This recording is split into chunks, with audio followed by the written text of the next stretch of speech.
Okay, good morning, everyone. I'm going to go ahead and call the Board of Administration meeting for today, July 9th, to order. And I'm first going to ask Ms. Joyner if we have a quorum. Yes, we have a quorum. Okay, wonderful. We're going to proceed to call the roll, so I will turn it over to Cynthia. Ms. Coleman.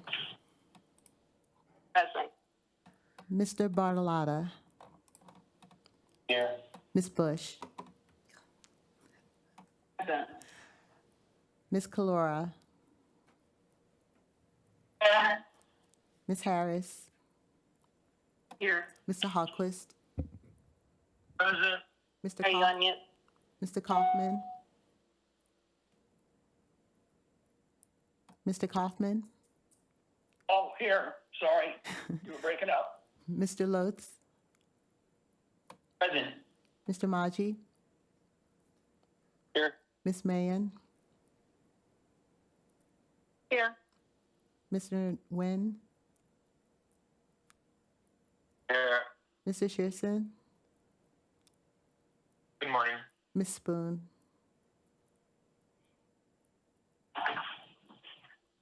And Ms. Spoon? Here.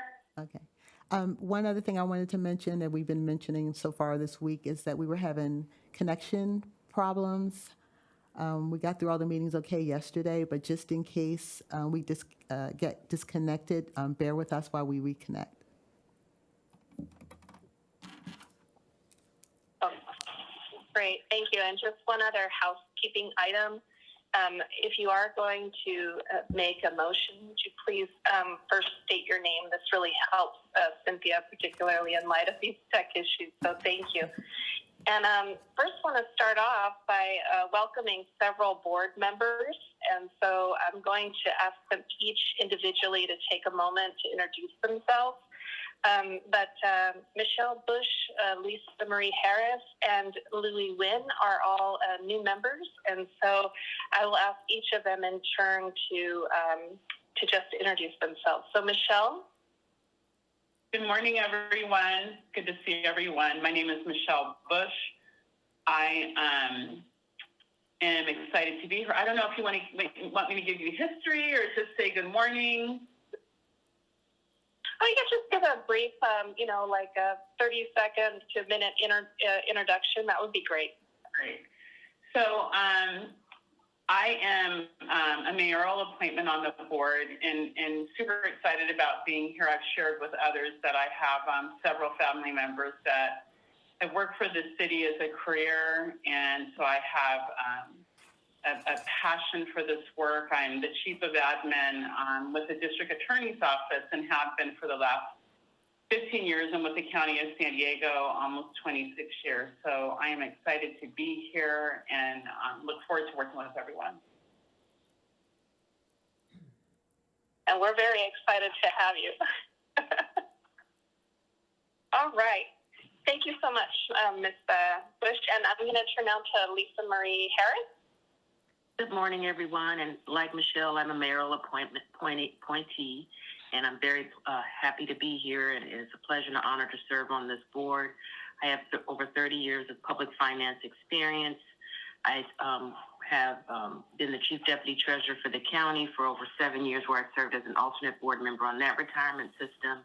And I'm currently the finance director and treasurer for the San Diego County Water Authority, where I oversee approximately $2 billion debt portfolio and a $300 million investment portfolio.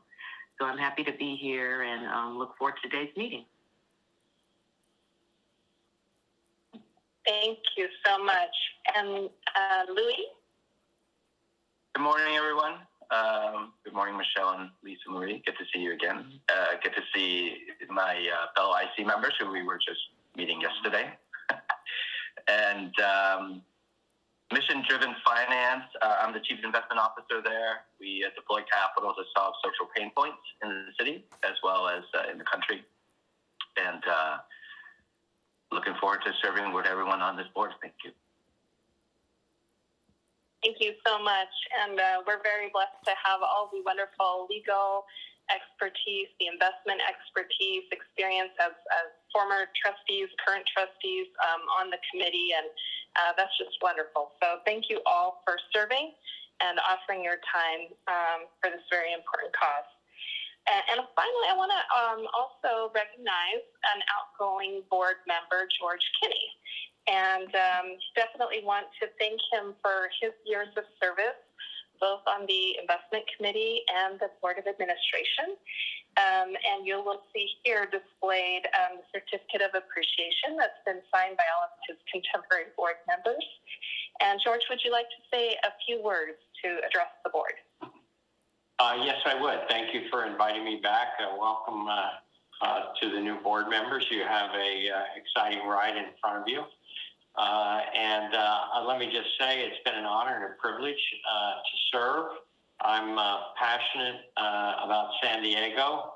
My wife and I and family have lived here for 25 years, and there's no amount of gold that's getting us back to New York City. So we're very happy here, and it's been quite an interesting time to be on the board.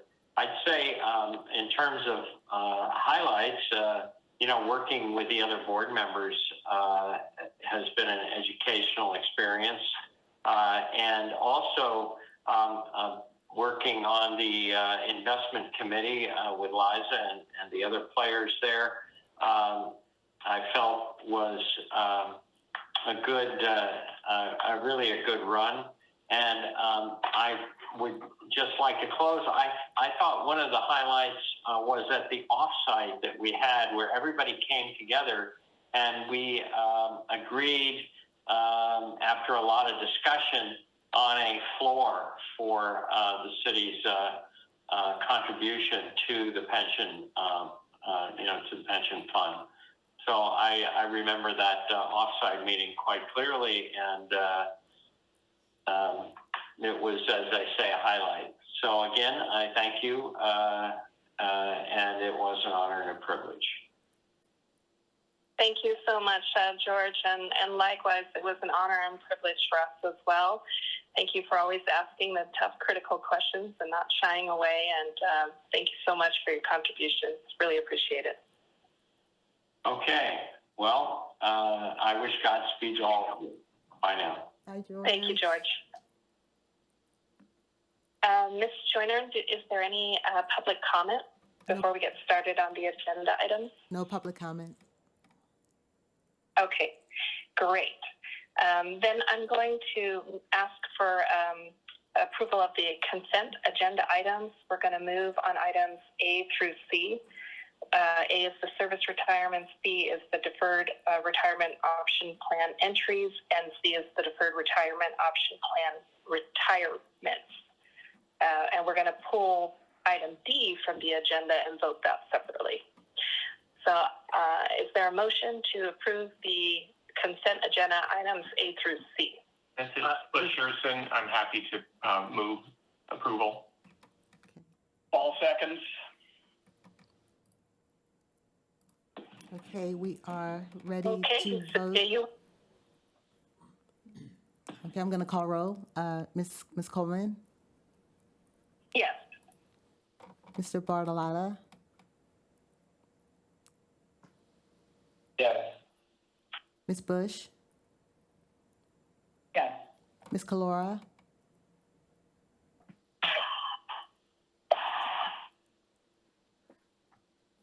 Ms. Harris,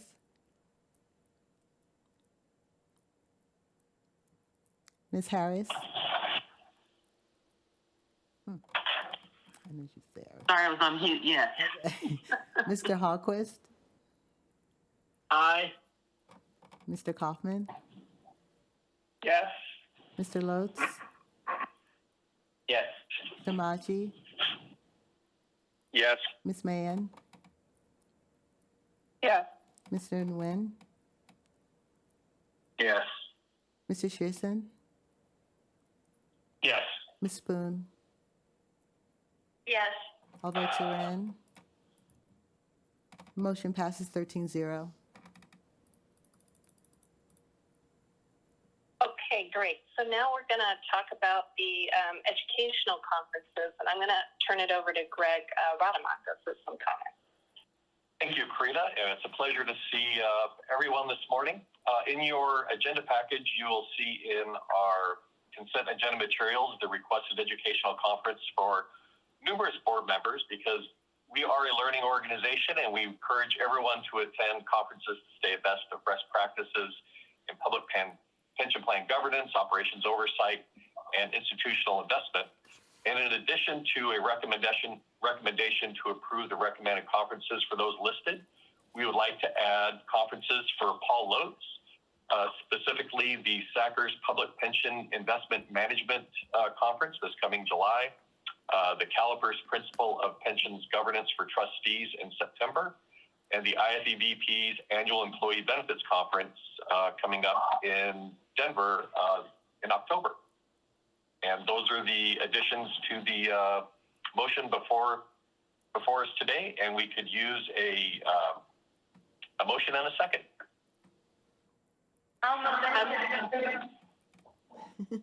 And I'll go ahead and second. This is Karina. It's really important to support the ongoing education for the trustees. So Who is the mover? Want to support that. Who? Say that again, please. Bobby Spoon. Oh, Bob. Okay. Karina, a second. Okay, we are ready to vote. Ms. Coleman, Yes. Mr. Bartolotta, Yes. Ms. Bush,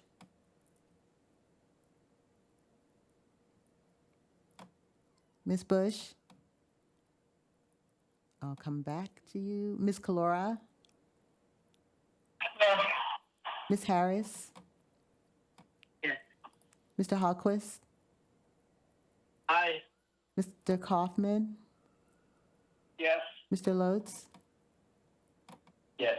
Mr. Maji, Yes. Ms. Mahan, Yes. Mr. Nguyen, Yes. Mr. Shearson, Yes. Ms. Spoon, Yes. Ms. Bush. Yes. Sorry about that. My unmute was not. All votes are in, and the motion passes 13-0. Okay, great. The next item of business is the election of the board president. Ms. Carol Broad's term ended in March, and there was a nominating committee chaired by Bobby Spoon. So I'm going to ask Bobby to make a few comments. At our May meeting, the board approved appointing a nominating committee to make a recommendation for one of our board members to serve as our president. The board appointed nominating committee members are Charlie Hogquist, Lou Magi, Cliff Shearson, and myself, and I served as chair. I'd like to recognize the committee members and thank them for their service. Our board policy governing the election of our board president allows for any board member to offer a candidate for consideration to the nominating committee and from the floor at this meeting. Following the nominating committee meeting held to consider candidates interested in serving as president, the nominating committee unanimously recommends Karina Coleman to serve as our president. Karina has demonstrated her strong leadership talent in serving as our investment committee chair and serving as our board vice president. We believe that her collaborative style with fellow board members, with staff, and consultants will facilitate conducting our board business to ensure that we deliver timely and accurate delivery of benefits to our members in ensuring the trust fund safety, integrity, and growth. So on behalf of the nominating committee, I move the board to approve Karina Coleman as SDCERS board president. There is no second required, is that correct? Yes, we need a second. Charlie, I second it. Okay. Okay, we are ready to vote. Well, I'm very honored even to be nominated, so thank you so much. It's quite a privilege. Thank you for accepting it. Okay, Ms. Coleman? I'm going to abstain. Okay. I think that's what this one is. Let's see. Mr. Bartolotta? Yes. Ms. Bush? Yes. Ms. Calora? Ms. Harris? Yes. Mr. Hallquist? Aye. Mr. Kaufman? Yes. Mr. Lotz? Yes. Mr. Maji? Yes. Ms. Mahan? Yes? Mr. Nguyen? Yes. Mr. Shearson? Yes. Ms. Spoon? Yes. All votes are in. Motion passes 12-0 and 1 abstention. Thank you so much. I really appreciate the opportunity, and I promise to give my best effort to SDCERS. And at this time, I also want to announce my intention to appoint Paul Kaufman as Vice President and Cliff Shearson, Vice President of the Board of Administration, and Cliff Shearson as the head of the investment committee. So that is my intention. That would be discussed further in September. At this point, the next item on under business operations is our annual fiduciary training, and right now I'm going to turn it over to Johnny Tran, and he's going to provide some introductions for our council. Thank you, Karina, and congratulations on your appointment.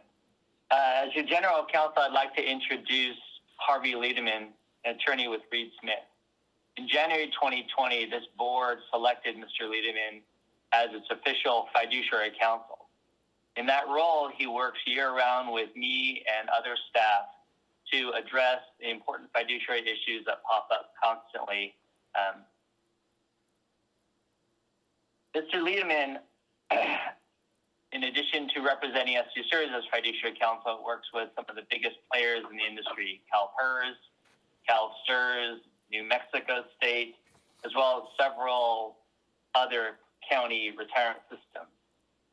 Between being involved in seminal California Supreme Court cases and his involvement in the community, I think Harvey Lederman is top-notch and one of the best and is a legend in the community.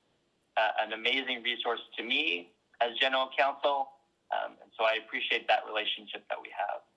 Mr. Lederman is going to conduct his annual fiduciary training. This is an informational item, so I hope you participate. And Harvey, thank you for joining us from Oakland. Ms. Jessica Maloney is in our boardroom and will guide your written presentation, so if you'll just cue her up when you need us to change pages. Thank you, Johnny. Appreciate it. And good morning, everyone. Congratulations, President Coleman. And it's a delight to be with everyone, and particularly to have this as a rare opportunity to be with so many new trustees on the board as well. I haven't had an opportunity to meet a number of you. I look forward to in person and not on one of these Zoom calls sometime very, very soon. But thank you for the chance to be with you this morning. I think I'm a warm-up act today for a rather lengthy board session that you have. So, but this really gives us an opportunity to talk and for some of you, I think the first time, about fiduciary responsibilities and where they come into play. What I like to do with these sessions is to weave in the fundamental fiduciary responsibilities that all public pension fund trustees have into a particular issue that sort of triggers some of the considerations that come into play haven't had the opportunity to work with me and my firm up till now, let me just echo what Johnny Tran said. I am, and we are, and my firm, a resource directly to the board and to staff to help you reach decisions that are centered in an understanding of your fiduciary responsibilities and how they come into play in all aspects of plan governance for a defined benefit plan like this particular plan. I like to think that I also can offer you some peripheral vision because I work with so many state and county and municipal plans across the United States. We're able to bring a perspective to you and maybe give you a little bit of additional vision on how your decisions may play out with all your various stakeholders. So please look to me as a resource at any time. I know Greg Rademacher is going to want to be very careful of the spend, which is part of your fiduciary responsibility to pay only reasonable expenses of administration.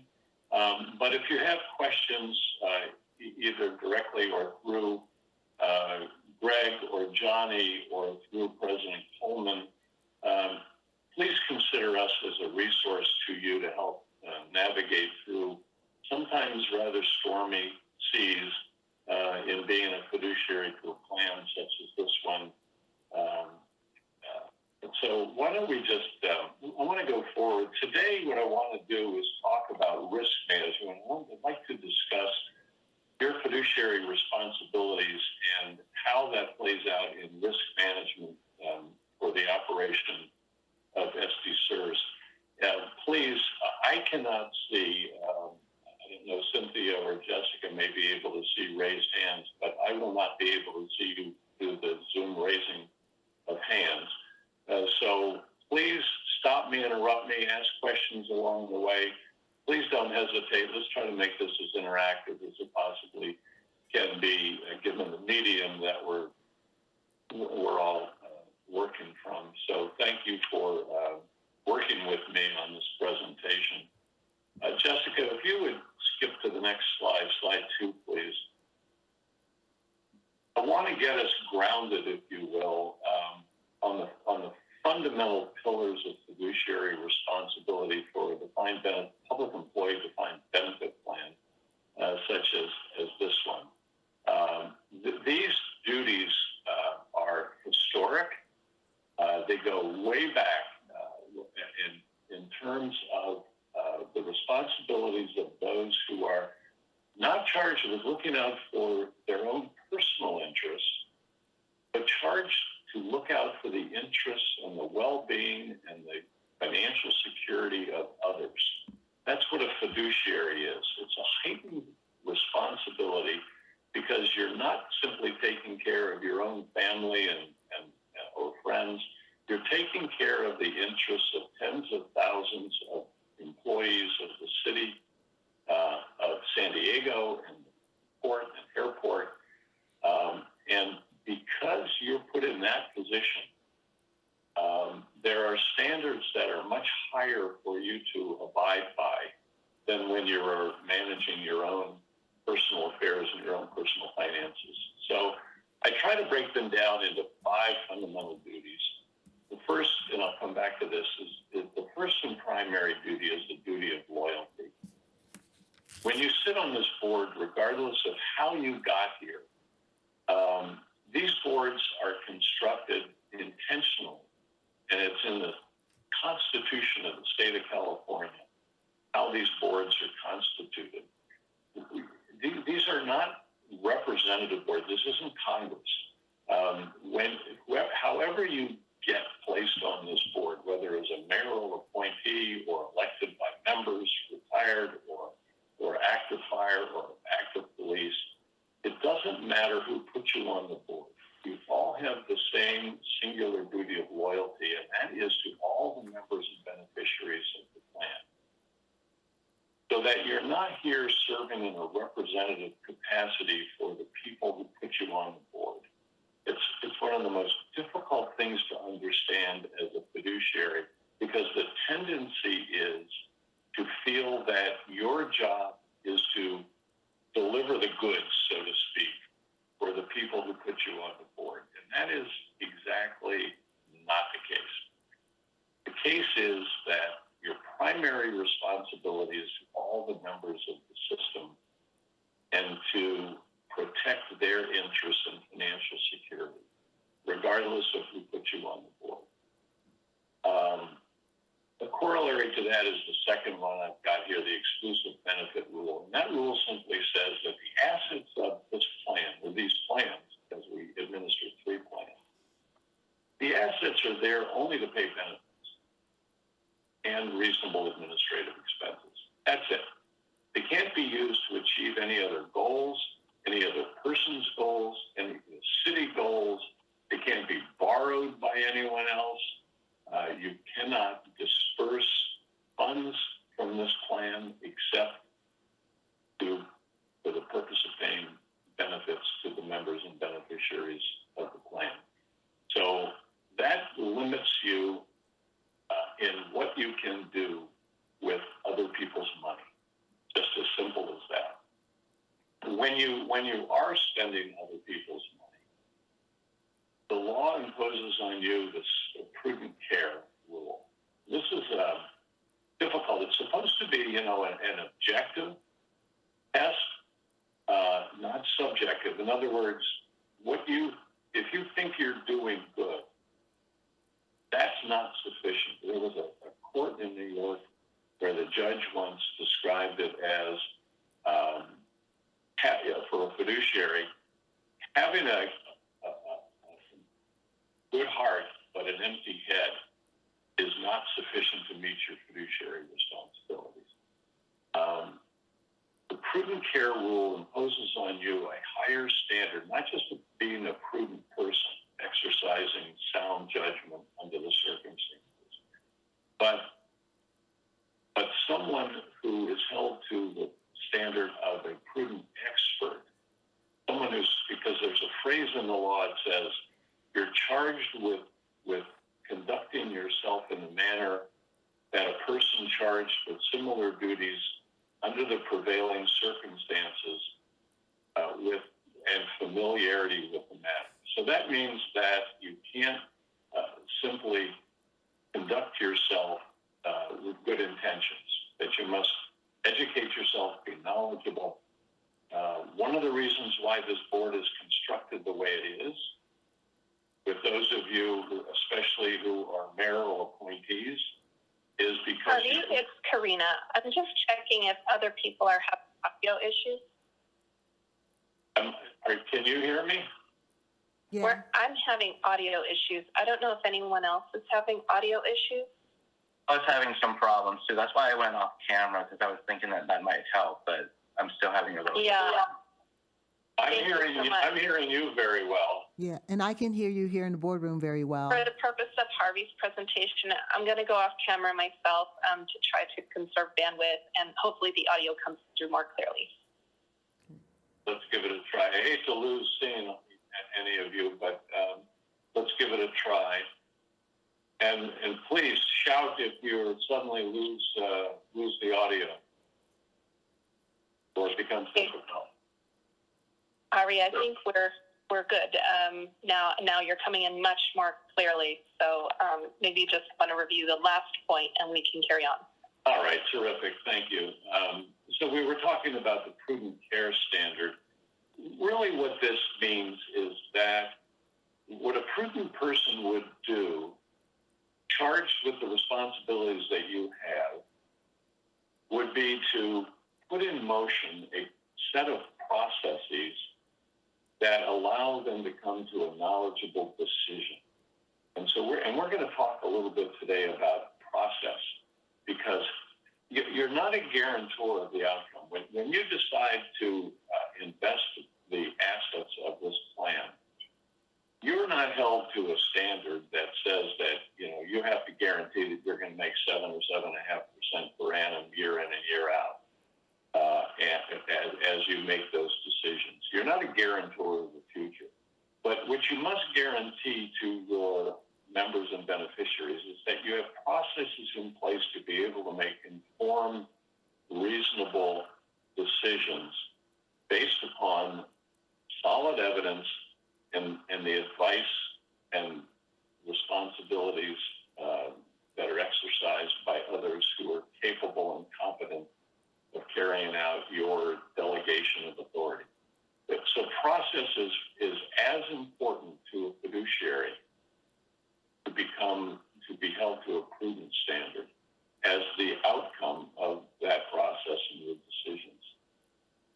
So the fourth point here is this is not the same in every defined benefit plan across the country. Some are different, but in California long ago adopted the concept of the modern portfolio theory. That is that over the long term, if you diversify the portfolio, maximize return, minimize risk, that is one of your fiduciary responsibilities. And you would only not diversify the portfolio if it were imprudent to diversify the portfolio. I can't think of a situation when anyone actually believes it's imprudent to diversify. But some decisions come up that test that modern portfolio theory, and I want to talk about that heavily in this program today because we're going to come back to how that impacts on your risk management of the plan. The final point, the final fiduciary duty that we always have to come back to is a recognition that this plan and the contributions that are made into the plan are tax advantaged. And for the IRS not to collect taxes on the contributions your members make into the plan and on the earnings of the plan, there's a trade-off. The Internal Revenue Service says we're not going to collect those taxes. However, to continue to be qualified as a tax-exempt plan, you have to follow the plan documents. And the plan documents have to be consistent with a lot of provisions of law. And the plan documents are basically, it's a stack of things, one on top of the other. It's the law, it's your policies and procedures, it's the entire parameters of the governance of this retirement system. So one of your fundamental fiduciary responsibilities is to put in place plan documents that are consistent with the law, consistent with your tax-exempt status, and to follow those policies and procedures and regulations and governing documents. Okay, so these are the five, just to get us grounded, these are the five fiduciary duties that will always come into play every time you make a decision, whether it affects benefits or whether it affects investments or granting of members retirements or the administration of the DROP program. You will continue to come back to where does it fit in my fundamental fiduciary responsibilities. Any questions at this point? Jessica, would you pop over? I want just a moment to slide 3, please. You know, I talked about the difference between your duty of loyalty and who puts you on the board. We often talk, and rightly so, about the various stakeholders that we have in the system, various people who have interest in the system. But I wanted to graphically present to you through this target where your priorities must lie. And that is the sweet spot in the target, if you will, is your duty of loyalty to the members and beneficiaries. That is your core responsibility. There are others, of course, who have great interest in how we govern this retirement system.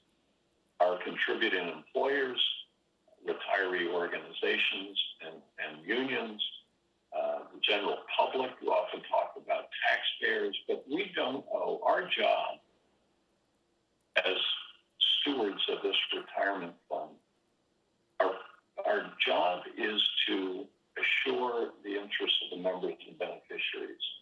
Others have a responsibility in their positions, such as the city council, to the general public and taxpayers. That is not our responsibility.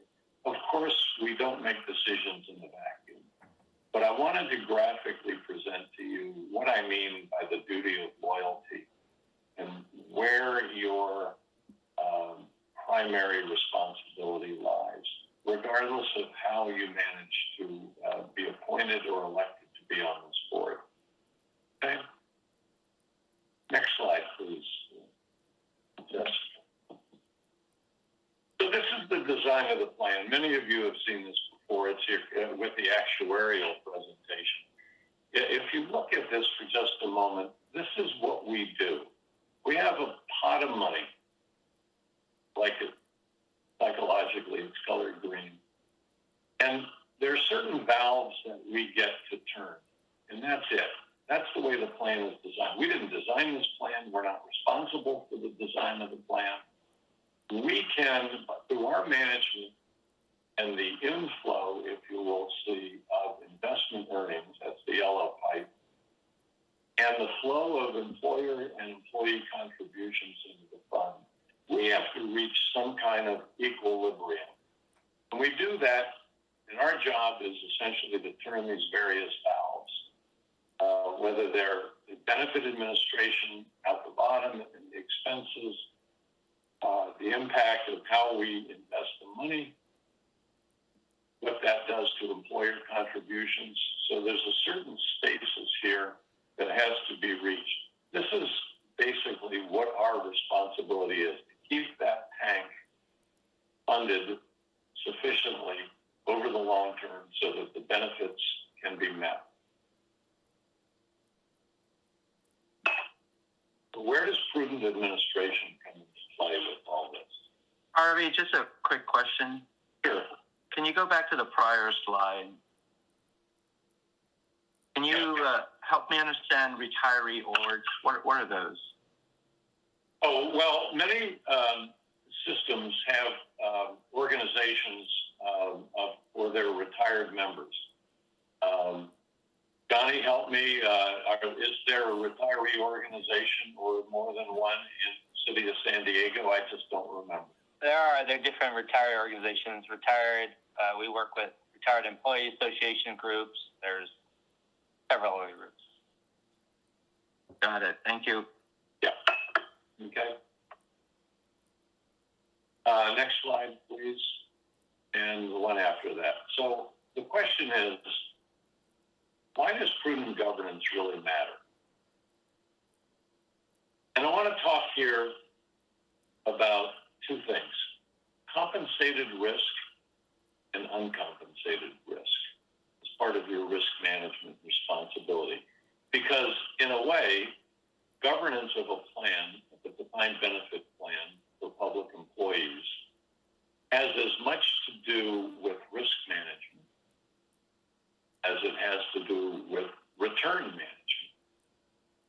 Our job is to maximize returns, accepting a prudent level of risk. We keep in mind, over the long term, the safety of the fund, the liquidity needs of the fund, and the long-term yield that we need to keep that stasis, if you will, to keep that tank of money capable of paying benefits.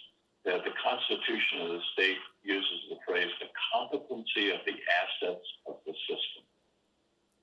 The competency of the assets of the system. And by that it means the ability over time for the assets to meet the liabilities that we're administering. So our job is to find that balance where we balance risk and return, keeping in mind our goals. We invest prudently, and we believe we do invest prudently, and we have an asset allocation that this board is responsible for and makes a decision on every year or every couple of years. We look at it. We believe, one of the fundamental beliefs of this board is that if we invest properly and diversify our investments, we'll be compensated for the risks we take.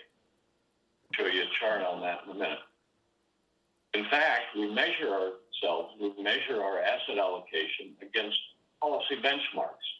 We measure against equity holdings against the S&P 500, perhaps. We have benchmarks for private equity. We have benchmarks for the bond portfolio, both foreign and domestic, and that's all laid out in the investment policy statement. So we believe in the fundamental modern portfolio theory, which is that we will be compensated for the risks that we take in proportion to those risks. But what I want to talk about today a little bit is, what about uncompensated risks? Well, let me show you what I mean by that. Jessica, next slide, please, 6. Many of you have seen this. This is the so-called efficient frontier, right? This is all your investment consultants kind of drill this into your head as you're setting the asset allocation. This is modern portfolio theory. This is the idea that as you go further out on the risk curve, the x-axis, that your return for taking that risk, that you'll be compensated for taking that risk. So you look here along the curve, real estate. Real estate over time is supposed to have a fairly modest risk and relatively good returns, but modest. Going out on the curve, large cap value or large cap growth, emerging markets, you take on more risk, you're expected to have a higher return. This is modern portfolio theory. And the idea is that you pick your comfort spot as a board of where you believe you will be compensated by the markets over time for the risk that you're assuming. Now, if we look at slide 7, Jessica, it doesn't always work that way. You've probably seen this before. Every investment consultant group has their own periodic chart of how investments really work. And just pick out here over time, this runs for the 20 years from 2001 to 2020. You could take real estate, for example.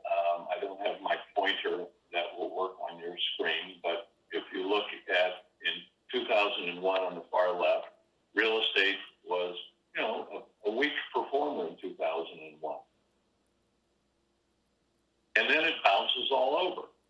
So modern portfolio reality is that as you diversify, the world is a lot more volatile than that efficient frontier would have you believe. And if you look at real estate just as an example here, it bounces from one of the best performers in some years to one of the worst performers in other years. And over a 20-year period, it may average out. But during that period, your risk-return expectations can be all over the map. The question is, how do we navigate through this to achieve that compensated risk that we're talking about, that we want, the risks that we're taking on that we want to be compensated for? Let's go to the next slide, please, slide 8. As I said before, the prudent care standard sets a rather high bar. You're a fiduciary. You're collectively the single fiduciary of this plan. You need to be able to exercise good judgment and good care and delegating responsibility to others and achieving an understanding, a level of understanding of investment markets that helps you guide the long-term investments of the system. There's also a phrase in the prudent care standard that says you exercise prudent care under the circumstances then prevailing. It simply means that you have to continue to be adroit in your management of the system. There's no set and forget. And that's why we regularly review your asset allocation. Under the current circumstances that the markets hand you, to determine whether or not on a strategic or a tactical basis we need to make changes and recognize what's going on in the markets. We talk about mature markets, we talk about immature markets. We wonder, how much steam is left in the current markets, for example. Those are the circumstances then prevailing, and it's written into the law that says that to be a prudent trustee, prudent fiduciary, you must be mindful of the prevailing circumstances in which you make your decisions. Part of what needs to be done, if we can go to slide 9, please, Jessica. What I've done here is try to divide investment responsibilities into those in the green field that are board responsibilities at a strategic and policy setting level, and decisions and actions that can be taken by those you delegate to on a tactical level. And I won't go through all of this chart, but the idea here is that as a very practical matter, even though many of you on the board have deep understanding and experience in the financial markets, in banking, in asset allocation, in investment opportunities of varying degrees, the fact is that you get together every 2 months, maybe more sometimes. And because we're governed by the Brown Act, all of our decisions have to be made in public at the times when you can get together. This isn't like a private fund where the managers of a private fund can go out to lunch with each other and have informal conversations with each other and direct the investment of the fund. We have to do everything in the open and publicly, in the public interest. And you meet only a couple times a year. So while that gives you the opportunity to establish strategic goals and strategic policy setting, on an execution basis, you must rely on others, the expertise of your staff and the expertise of your consultants to carry out those goals.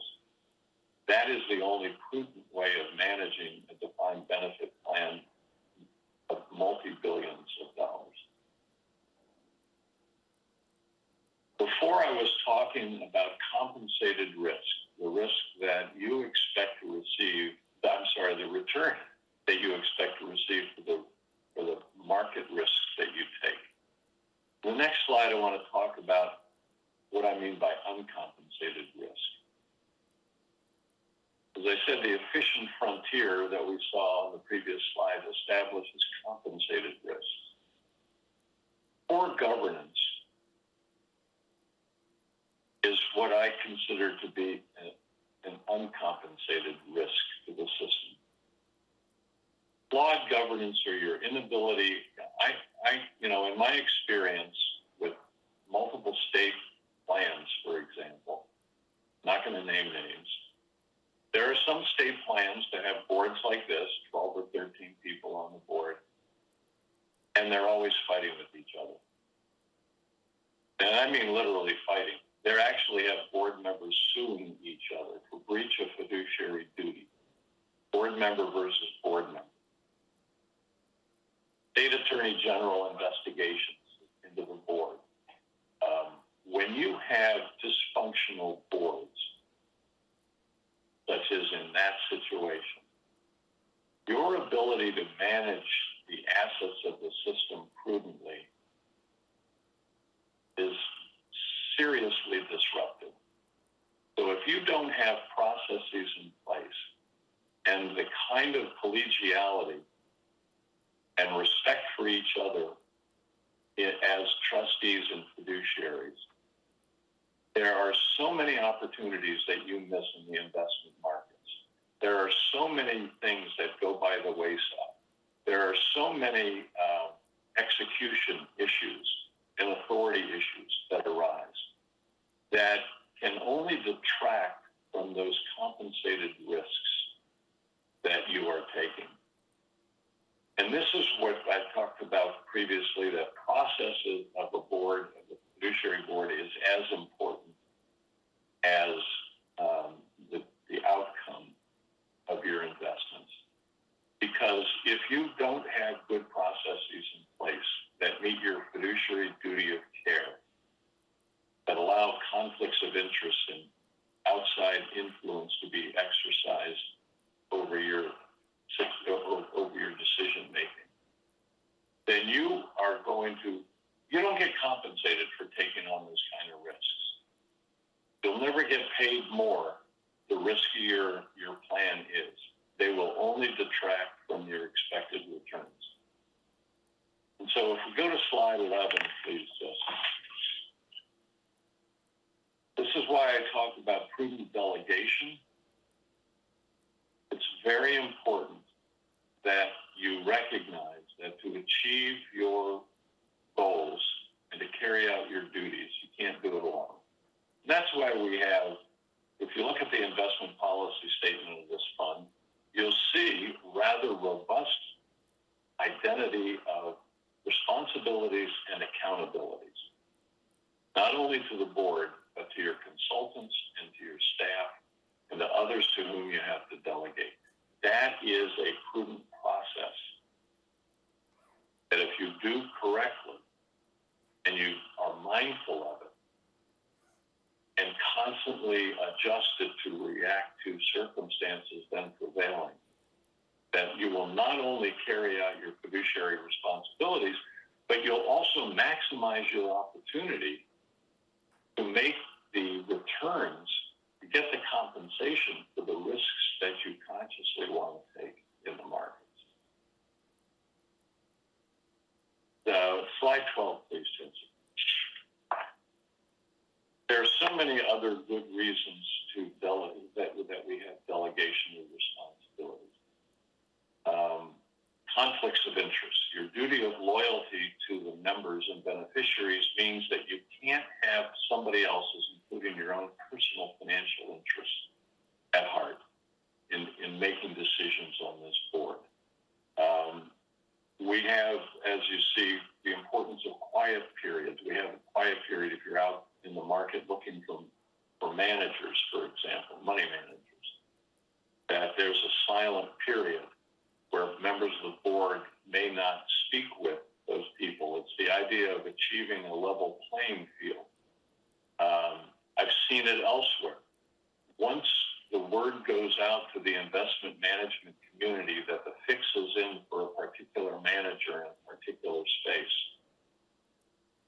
and that somebody is pressing behind the scenes to have them engaged, you will stop getting competitive bids when you put RFPs out into the market, because people will understand that there's a thumb on the scale of your decision making that will influence it, and there's no reason that they'll stop applying to work with you.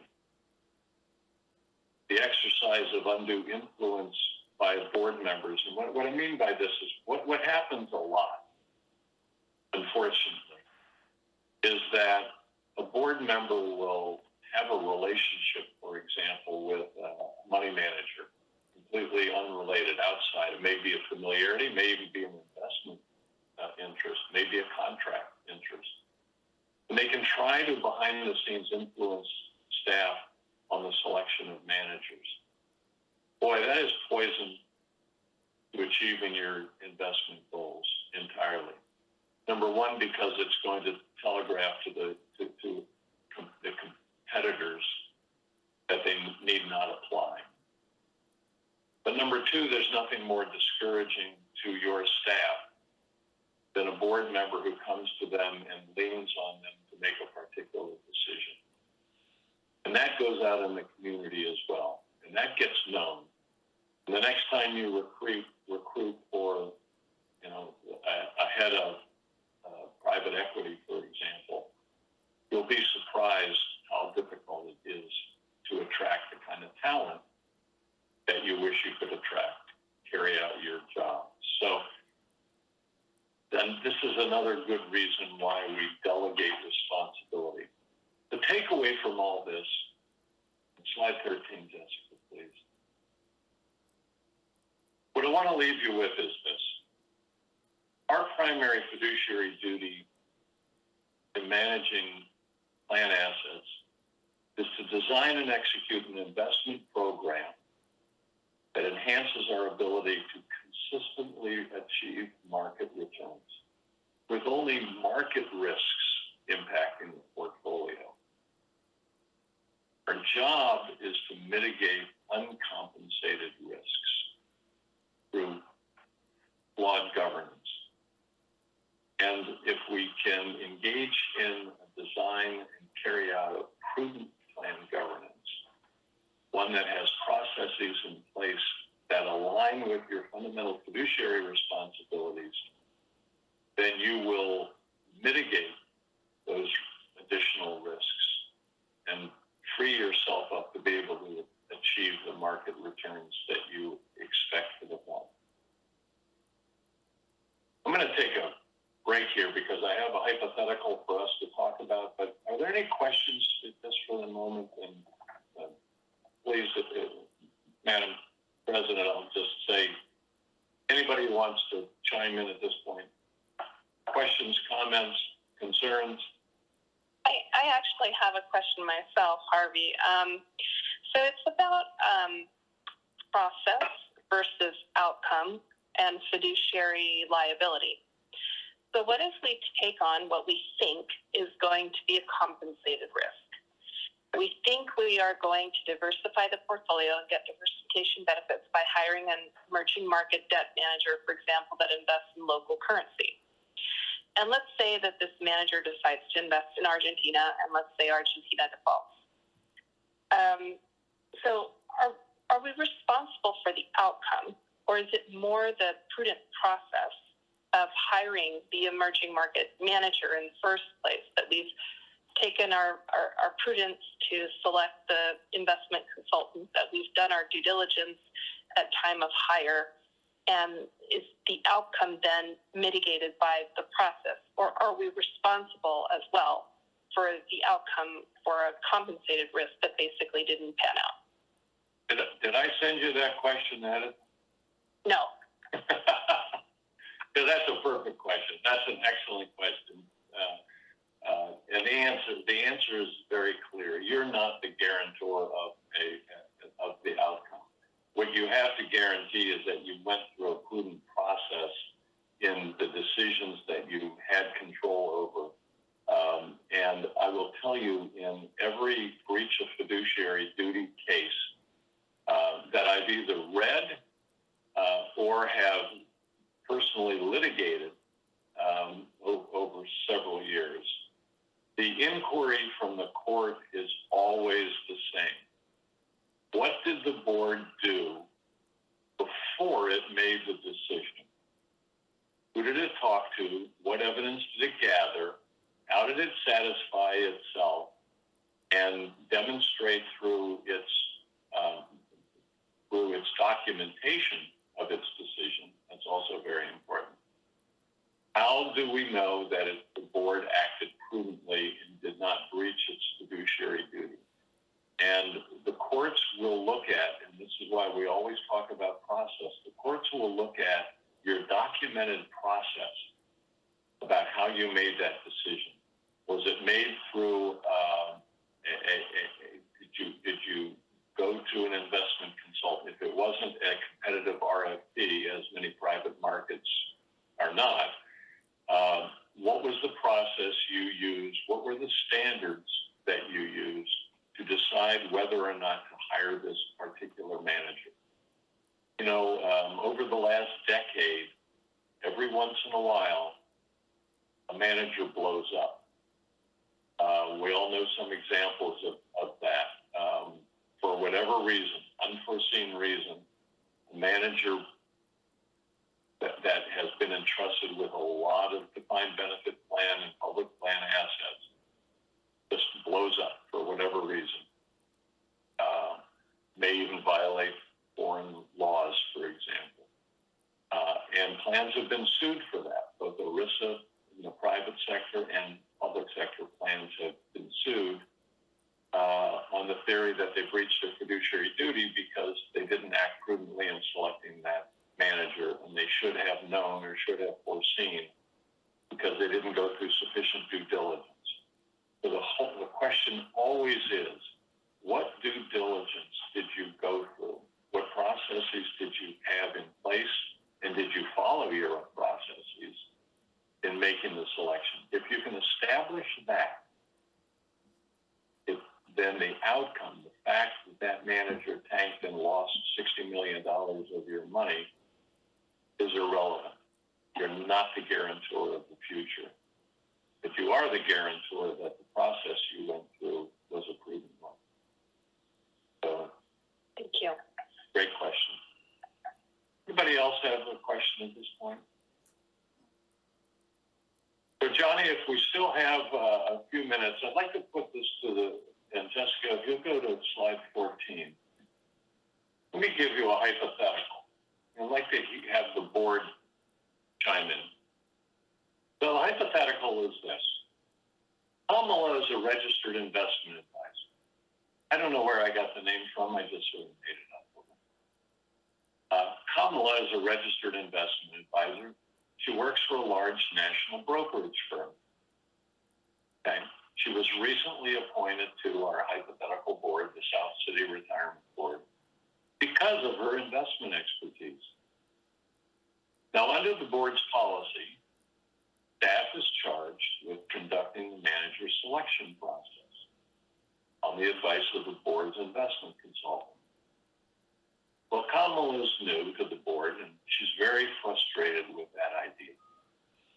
She believes her fiduciary duty requires her to be more hands-on as a board member. So she wants to do several things, and this is what I'd like to hear from this board, what you think about these things.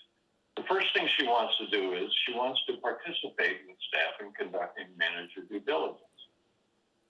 Okay? She wants to be on a ride-along, if you will, as staff interviews managers, for example. And she wants to separately meet with prospective managers and put them on her approved list, and so that she can then recommend them to staff for consideration. In other words, she's going to go and she wants to do her own due diligence as a fiduciary, meet with prospective managers, come up with an approved list, so that then she can go to staff and say, I think you should hire these people.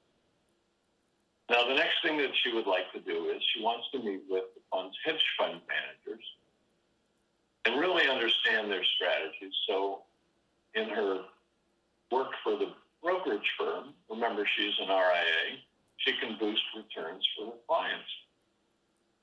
So she can educate herself by meeting with the fund's hedge fund managers. The next thing she would like to do is she wants to meet with the board's investment consultants outside of board meetings. And to talk about the portfolio. And finally, she really, because she's new and hasn't gotten to know her colleagues yet, she'd like to sit down with individual other board members. And she'd like to talk with them about changing staff's delegated authority so the board has more input in the manager selection process. Okay, so there are 5 things that she is really anxious to do based upon her background and interests and expertise. She comes to you as the board chair for advice. Anybody want to give her some advice on these? Come on, Charlie, you can. I'm laughing because as I'm reading them, it's like this is the list of everything a trustee is not supposed to do. Is it really? And my advice to this person is leave the board. Well, let me challenge you a little bit on that. What's wrong? What's wrong, Charlie, with her meeting, getting educated, taking the opportunity? This is the 3rd one, meeting with the hedge fund managers. Why shouldn't she take the educational opportunity that she gets from being on the board to improve her job? Because she only has access to these managers because of her position on the board.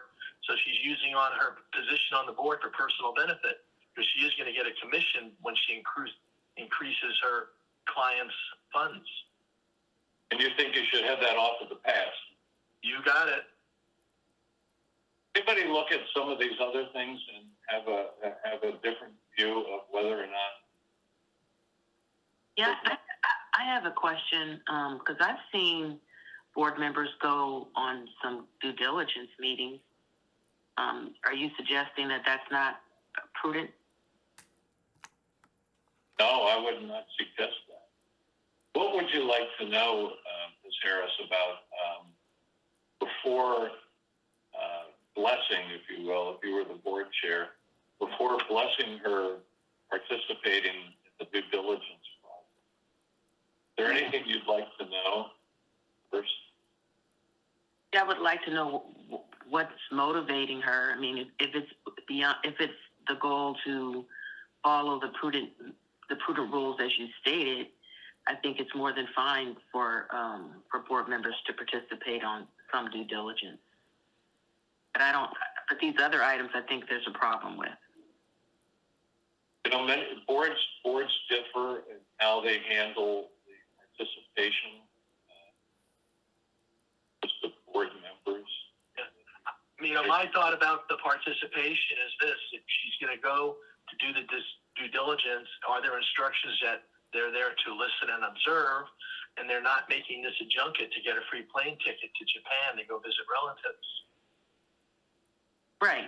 If I may, the big issue here is, at one level, is duty of loyalty. And if the involvement by the individual, and I have to say, counsel, I do take issue with your selection of this fictional character's name. Seriously. But in the scenarios that you're describing, if there is a side benefit, then you have to question whether the duty of loyalty is being pursued here or not. And if you can learn more about different money managers to benefit your own financial advisory business, then you're boosting up on the backs of the plan. And that's completely inappropriate. And I agree with Charlie completely. Under these scenarios, this person should resign as soon as possible. Thank you, Cliff. And one thing I would add to Ms. Harris's comments is if the board has agreed to a process by which board members can participate in varying degrees or observe or ride along, or in the due diligence process that's delegated, and that's documented in the process, then many boards do that, actually. I mean, that's up to the judgment call of the board. There's nothing particularly wrong about it. There's no breach of duty here by having a board member participate, so long as it's not ad hoc. So long as it's part of the recognized process.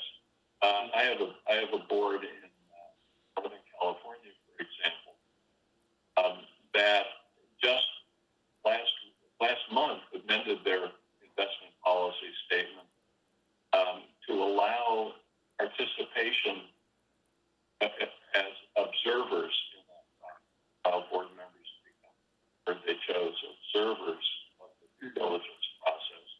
So the board could have a sense of being able to review how staff was conducting that process. That's perfectly fine, as long as they make it part of their process.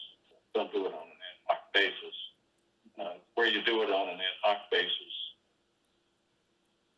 get into a little bit of trouble. That's very helpful. And Cliff, sorry, there was no offense meant or no communication of any judgment by my use of the fictional name. It was simply to get everybody's attention. Forgive me for that. Anybody else have a comment? Well, then let me also suggest if you use this example in the future, you change the name. You got it. I appreciate the observation. Thank you. Any other comments about whether these things, what you would do if you were the board chair working with this new member for the first time? So Harvey, I just wanted to ask then, in terms of our participating in due diligence, in a way, we do participate in manager due diligence at our various investment committee meetings when managers present. I mean, that is part of the final due diligence, if you will, as the committee is participating on that. I think it's this distinguishing feature of, do you exert undue influence? So if you were to show up in the early stages and try to develop a relationship with a real estate manager as you're touring a hotel, I mean, and if that manager is then catering to your questions and you're basically driving the conversation, and then your staff feels, there's a really good relationship now, and I didn't really feel as convicted on this manager as another manager, that the committee member cannot attend. I think that's problematic. And then I think it's also problematic at the committee level, because now one committee member has more information or intel than the other members, and then the other members may feel, so-and-so actually toured the plant and has a better feeling or idea. I'll just go along with that person's opinion. So I think it is problematic, and I think it's the degree of influence that board member is able to exert in the process.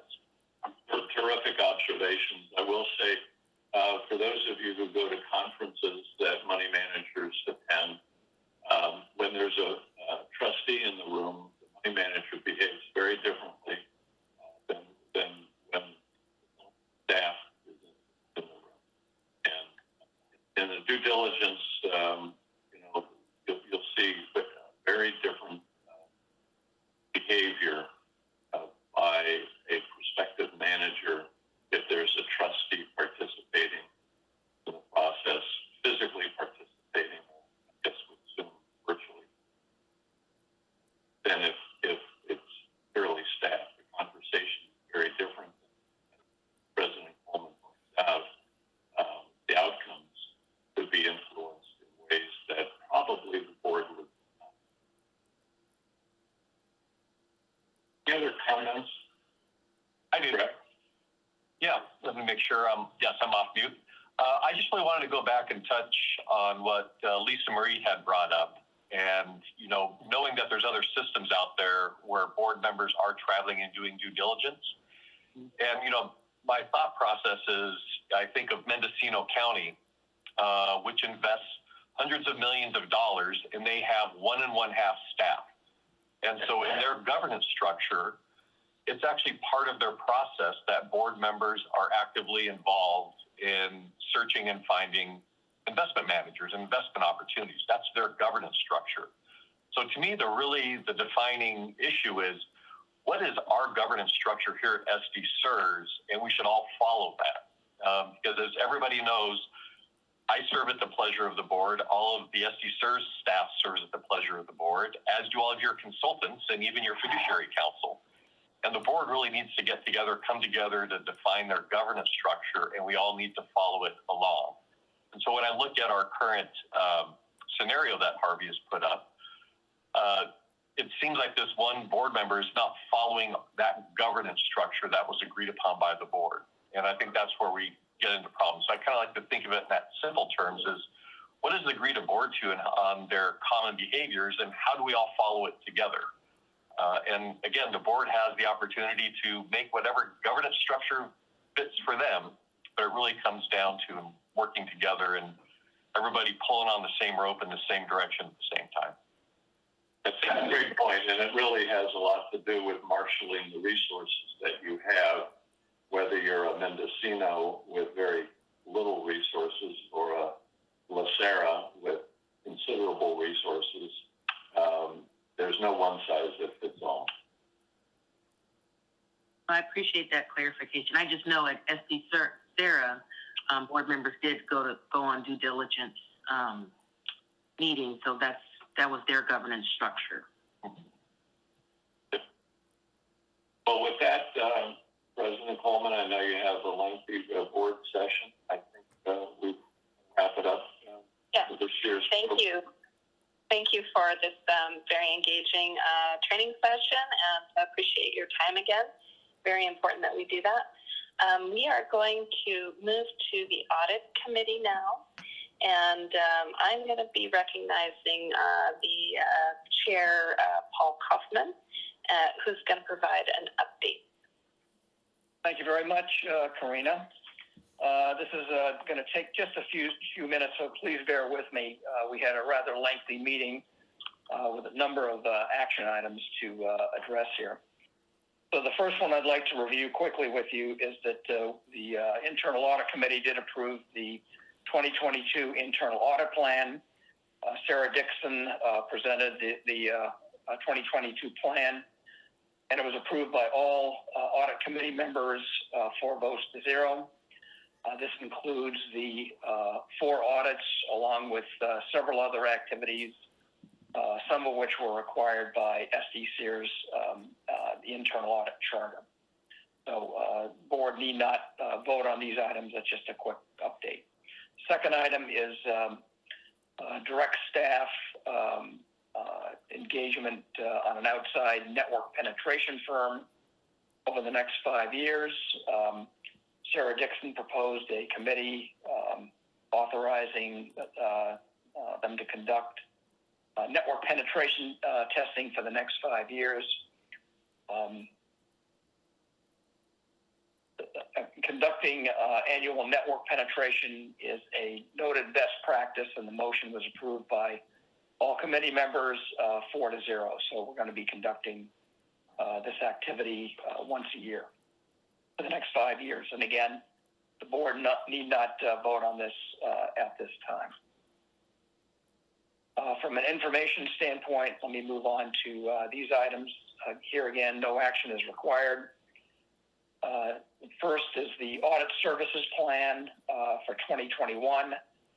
Linda Hurley, who's a partner at Machias, Gina, and O'Connell, better known as MGO, presented the 2021 audit plan for MGO and discussed the scope of services and deliverables, the audit timelines, and recent developments in accounting, financial reporting, among other things. The second item we went through is the summarization of the internal audit reports, the results thereof. Sarah Dixon presented the internal audit reports, results for the benefit estimate and calculation, as well as the airport payroll audit. Item number 3, the SDCERS internal audit report for 2021 was reviewed. Sarah presented the internal audit report for 2021. This is the overall audit study for SDCERS. Elements of the report are required to be reported in the the International Internal Auditing Standards and SDCERS internal audit charter. So again, that's the next item that is required by law. Item number 4 is a review of our internal audit policies and procedures operating manual. Sarah discussed how harmonizing the operating manual was going to take effect to reflect current external paperwork or work paper review practices, Number 5 is compliance with planned documents and board policy annual report. Here, Johnny Tran discussed this annual report, which is the second version of the report to be completed. The report provides assurances over compliance with several board policies at SDCERS. Following the reports were reviewed, again, no action required by the board here. The Internal Audit Division report was presented by Sarah Dixon. The Information Technology Division report was presented by David Bond, who updated us on the network penetration conducted over the last calendar year. And again, her prior comment will be continuing that over the next 5 years. The third report by Johnny Tran reviewed the Legal Compliance Division report. There was nothing to report here. And item number 4 is benefits administration report.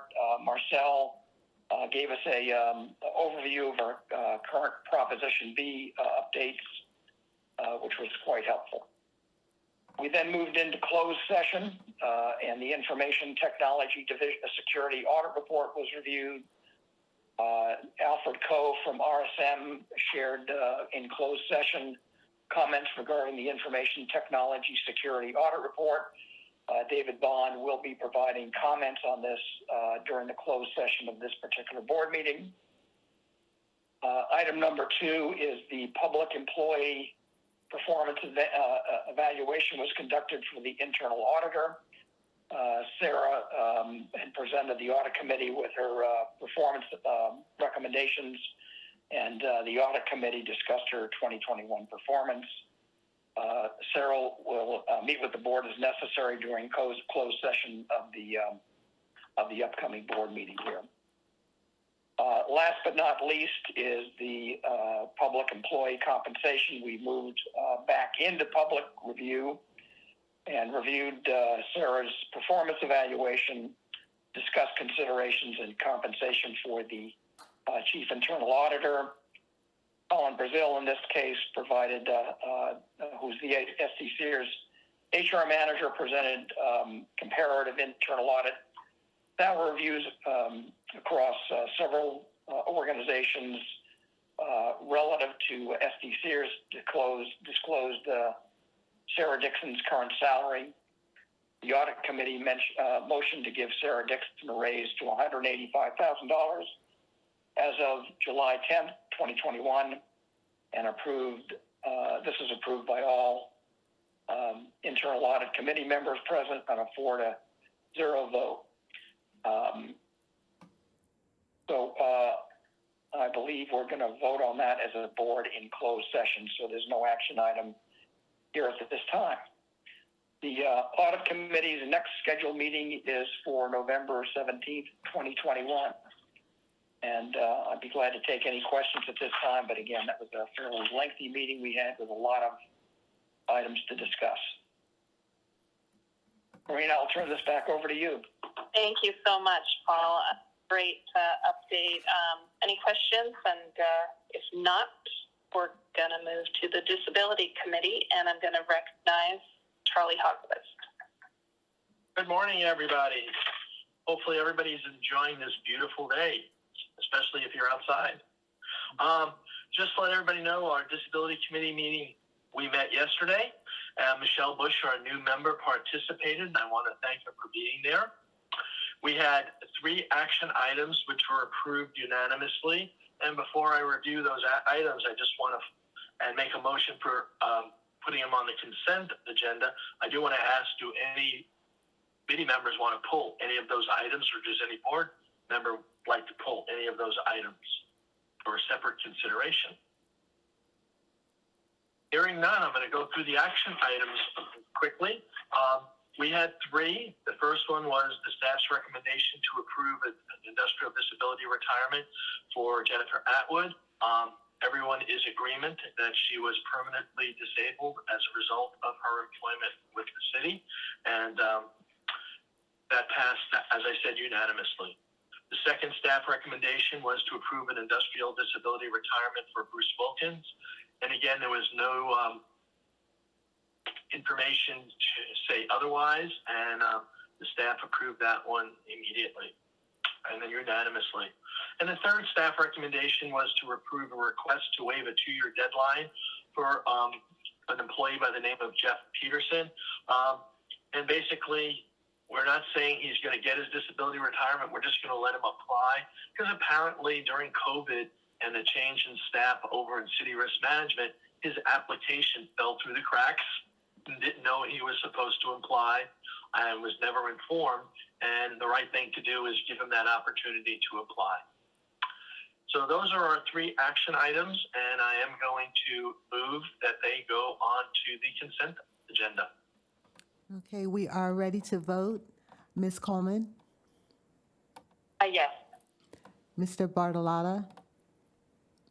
Yes. Ms. Bush? Yes. Ms. Calora? Yes.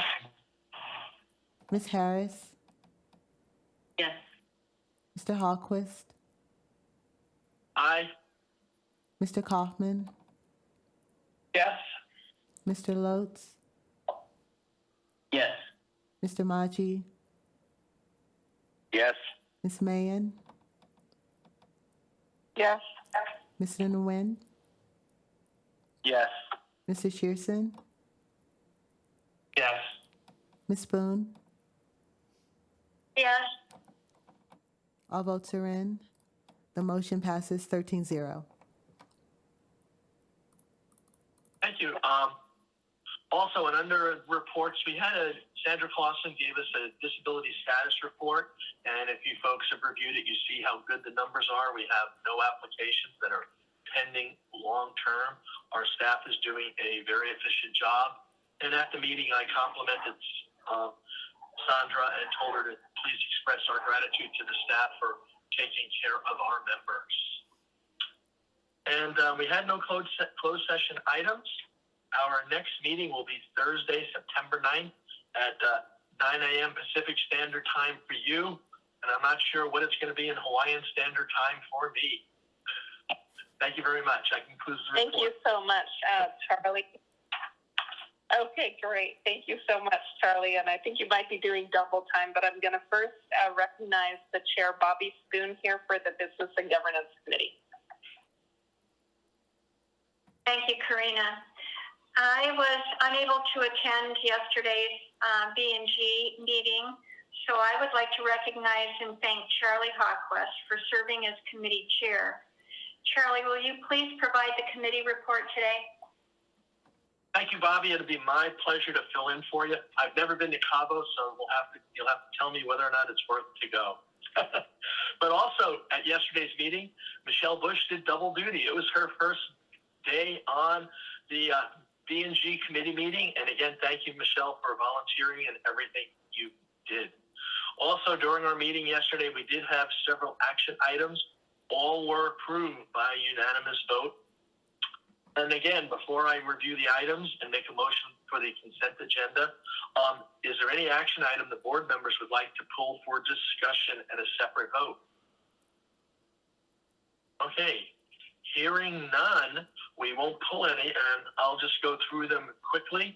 Under our action items, we have a staff recommendation for the selection of investment counsel. Johnny Tran gave us a presentation, and the committee unanimously adopted his recommendation to retain Cox Castle Nicholson for private investment market legal counsel, and Nussaman LLP for the public investment markets legal counsel. Our next item for action was we voted to direct staff to engage the outside network penetration firm, which you just heard about at the audit committee over the next 5 years. And Sarah presented that. And we unanimously adopted that recommendation to engage network penetration to check our systems and to keep everything safe. Okay. Staff is also recommending a vendor to renew our Microsoft Enterprise licensing agreement, and this was unanimously accepted also. Our fourth recommendation was to amend our statement of policy under Prop 162, and it's the conflict of interest policy. Johnny Tran discussed this with us, and it was unanimously approved to update the legal citations in Prop 162 to ensure that the Chief Compliance Officer, Johnny, is notified of events listed in the conflicts of interest policy. And our last item for action was staff's recommendation to amend Rule 2.130, and that's the non-pensionable compensation for PEPRA members of the port and airport, and Division 6 of our board rules. And Michelle explained that there are certain changes that needed to be made to keep us in compliance with PEPRA for the port and the airport, and most of those changes were outlined in our board packets. And with that, I move the consent agenda. Okay, we are ready to vote. Ms. Coleman, Yes. Mr. Bonalata, Yes. Ms. Bush, Yes. Ms. Calora, Ms. Harris, Yes. Mr. Hallquist, Aye. Mr. Kaufman, Yes. Mr. Lodes, Yes. Mr. Maji, Yes. Ms. Mahan, Yes. Mr. Nguyen, Yes. Mr. Shearson, Yes. Ms. Spoon, Yes. all votes are in. The motion passes 13-0. Okay, and we had a couple of information items, one information item and a couple of reports that I will go over now. Johnny talked to us about compliance with plan documents and our board policies annual report, and he presented our second management annual compliance and plans document reports on our board's rules. It gives us written assurance from management that we're complying with the retirement plans of the city, the port, and the airport, as well as the board's policies and rules. That report contained a list of each division's most critical compliance efforts. And I do want to tell Johnny, thank you very much for doing it. It was a comprehensive report, and it's showing that we're staying in compliance and keeping up with our fiduciary duties. Then under reports, we had several reports about what's going on. Victoria gave us a report on member services division, and the call center operation, they had a decrease in calls, but even with all the calls we got in June for open enrollees calling about health, the wait time for members was still less than 1 minute. So they did a wonderful job for all of that. And also they're doing a collaborative effort. Fire department members have special drop rules, and they're helping all those folks get all their applications and information in by June 30th as required. Marcel updated us on the Benefits Administration Division report, and she gave us an update on Proposition B and the city's efforts of how they're moving forward with items. We, of course, are not participants in the direct negotiation, but we are a resource for everyone. And also, she informed us that in June they had a slight payroll glitch. Our Retired Employees Association members, their $2 monthly dues did not get deducted properly. So in August, they will be having $4 taken out. And all the folks involved were, in fact, informed. And David Bond gave us a great report on our information technology. And basically, they're looking for new vendors. And we're going to be able to leverage the fact that the city has some contract RFPs out there. So we'll be able to bring revised contracts to the committee for consideration in the future. And legal and compliance had no comments. Ted Salva's finance report, budget report, and financial statements were outstanding. Thank you, Ted. And there were no comments or questions on any of those. And overpayments and underpayments from Marcel gave us a little information, and there were no questions or comments on that. So with that, that's all we have. And I'd like to find out if there's any questions or comments from the chair, members of the board, or staff. No comments other than thank you so much, Charlie, for that very informative report. If there's no further discussion, I think now would be a great time for us to take a short bio break, and would like us to resume again at 10 after. So at 10:10, we'll come back and head into the investment committee update.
And I have about another minute left. Okay. I got back in time today, Karina. Like Swiss train conductor over here.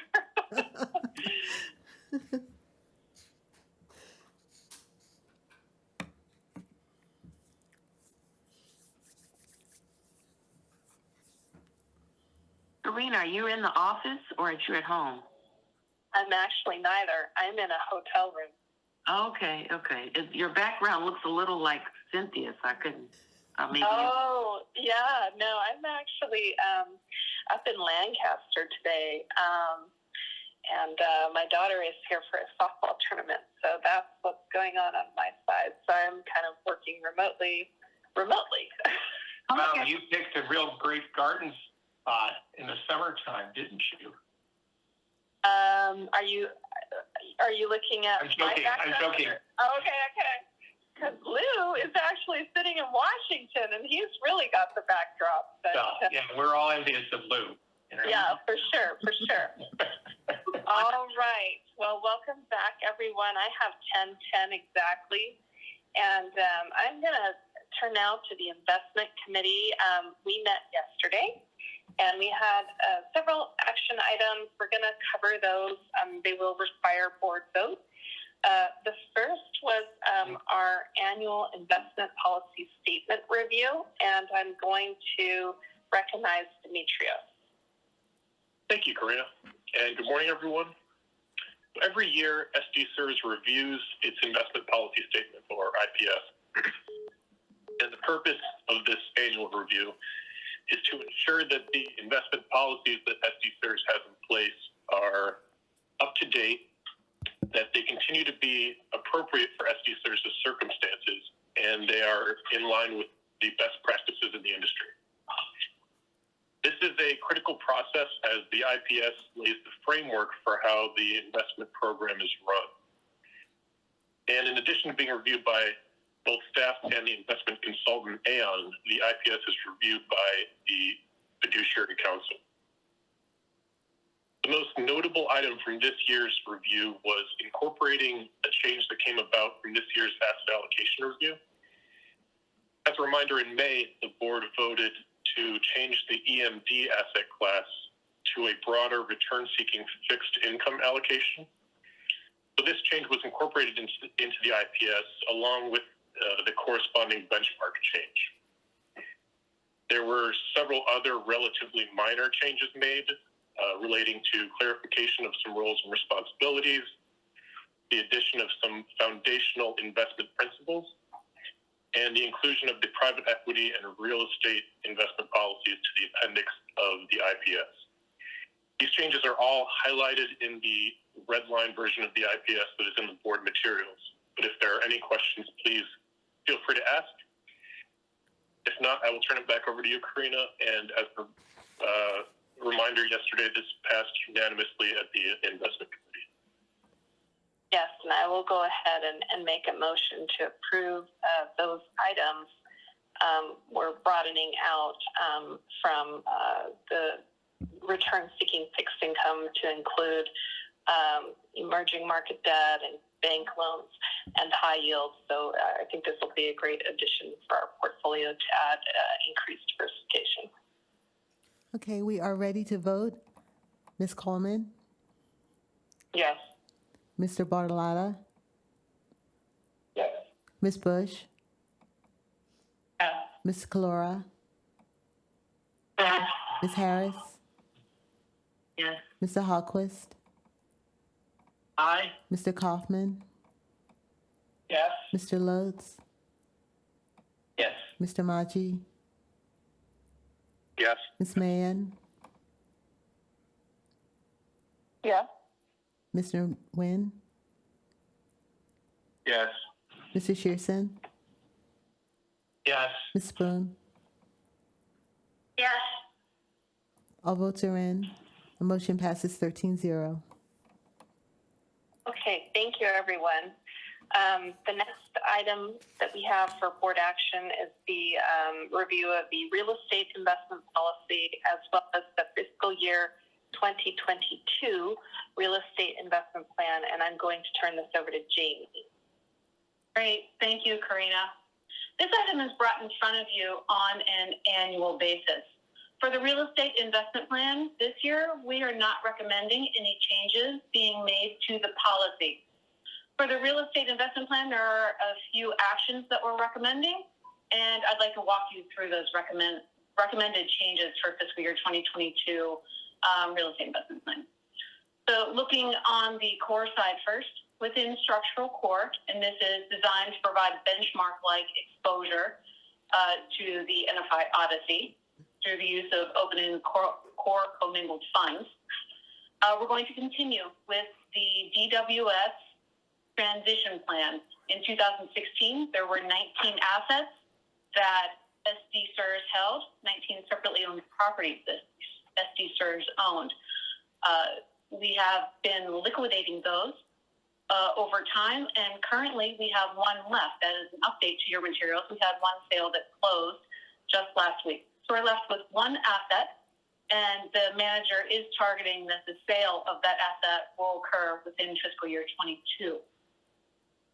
The second recommended action is passive in nature, but SDCERS should remain in the redemption queue for the UBS Trumbull Property Fund. The manager had challenging long-term performance, and as a result, SDCERS submitted redemption requests. There's approximately $41 million remaining to be paid out, which is expected to be paid out over 3 to 4 years due to the size of the redemption queue. In the tactical core equity bucket, and this is designed to provide complementary exposure to that structural core program, in that these investments can be short-term in nature, sector-focused funds, or funds that provide complementary exposure to better balance the SDCERS portfolio. This is also passive in nature, but SDCERS should remain in the redemption queue for the AEW Core Property Trust. Currently, there's about $39 million remaining to be paid out, and the manager is anticipating that this will be paid out by mid-2022. In tactical core debt, which is similar to the tactical core equity, except that it's debt investments, the action here is to monitor the two core open-ended commingled debt funds to ensure that SDCERS stays within the policy limit of 15%. Currently, these funds comprise about 11%, and there's no danger of going over. However, we want to continue to monitor that. Moving on to non-core, the action here is to target up to $70 million in new commitments for non-core strategies. Staff and the consultants expect that this will be split between two fund commitments at $35 million each. The strategies to be considered are a re-up with an existing SDCERS manager, or exploring niche strategies which are gaining traction in the institutional real estate market. These could include strategies such as cold storage, life sciences, data centers, single-family residential, and non-U.S. industrial. The committee did vote to approve this 6-0 yesterday, and I would be happy to take any questions that you have at this time.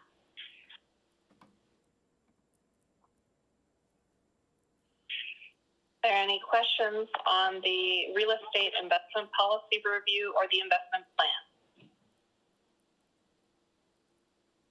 Okay, hearing none, I'm going to go ahead and move this item. We are ready to vote. Ms. Coleman?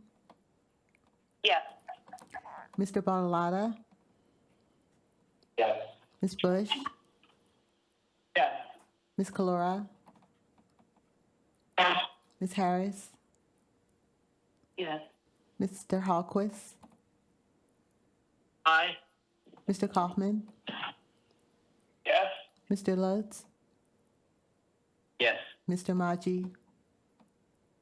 Yes. Ms. Mayen? Yes. Mr. Nguyen? Yes. Mrs. Shearson? Yes. Ms. Spoon? Yes. All votes are in.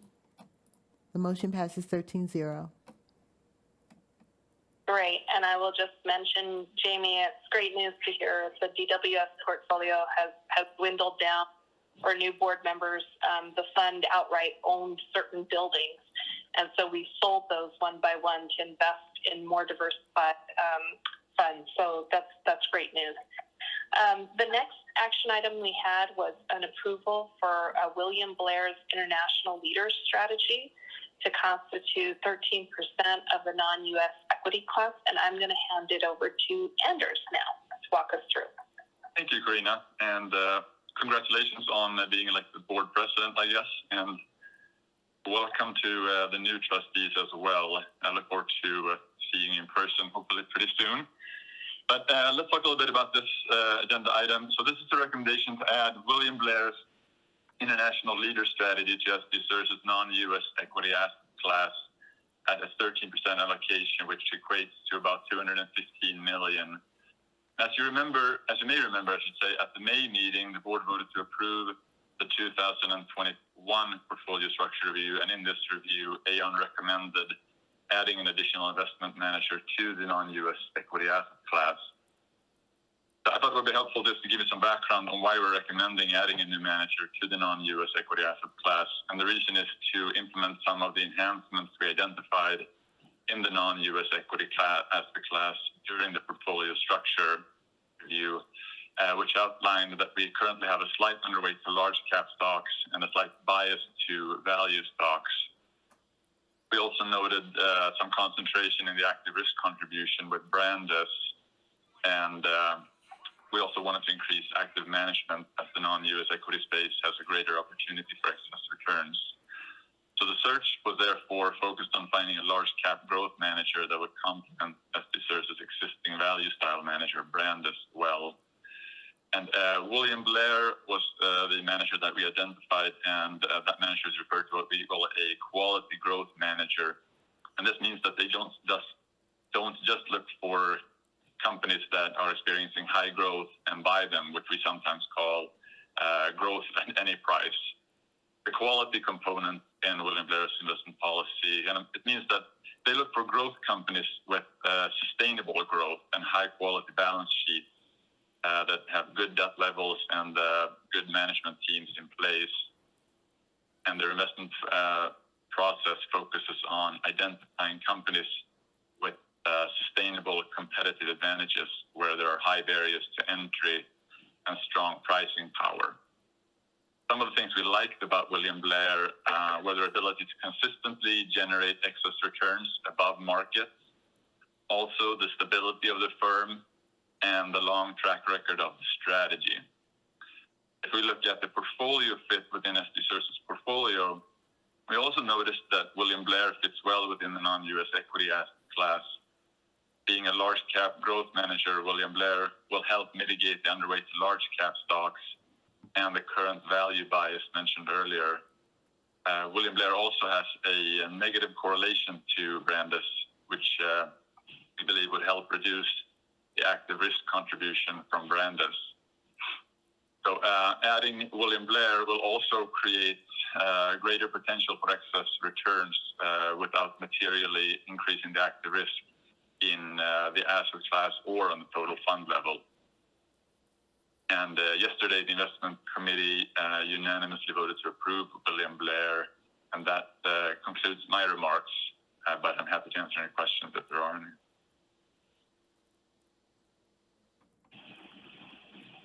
I'm not hearing any questions popping out just yet, but William Blair is also one of the existing SMID managers for our U.S. equity too, so it's already one of the managers in our stable, and I think this would be a really good complement to, again, correct for that underweight to large cap and that bias to value. So definitely fundamental stock picker here with about 66 holdings, I think, presently in the portfolio. I'm going to go ahead and move this item unless there's further discussion. Okay, we are ready to vote. Ms. Coleman. Yes. Mr. Bartolotta. Yes. Ms. Bush. Yes. Ms. Calora, Ms. Harris,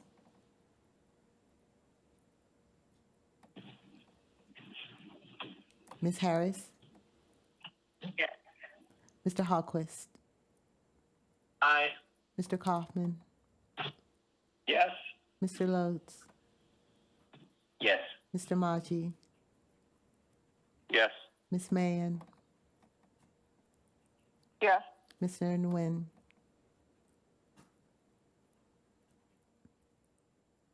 Mr. Nguyen, Mr. Shearson, Yes. Ms. Spoon. Yes. Okay, going back to Mr. Nguyen. Yes. I'm sorry. Okay. Did not hear your Okay. call coming in. Okay. All votes are in. Motion passes 13-0. All right. Thank you very much. Now we have a few informational items to cover with the committee. There's also some reports that are there for your perusal. We're not going to get into those today, but I am going to recognize Liza Crisafi to talk us through the asset liability objective setting review. Thank you, Karina. Good morning, everyone. We heard an update from Aon yesterday on the upcoming asset liability study, which will be presented to the board in January of 2022. And the asset liability study basically looks at the assets of the system, which is the investments, and the liabilities, which are the promised benefits, and how those interact with each other to help the board determine the appropriate level of risk, investment risk to take in the portfolio. For the last 10 years, that mix has been 78% in return-seeking assets versus 22% in risk-mitigating assets.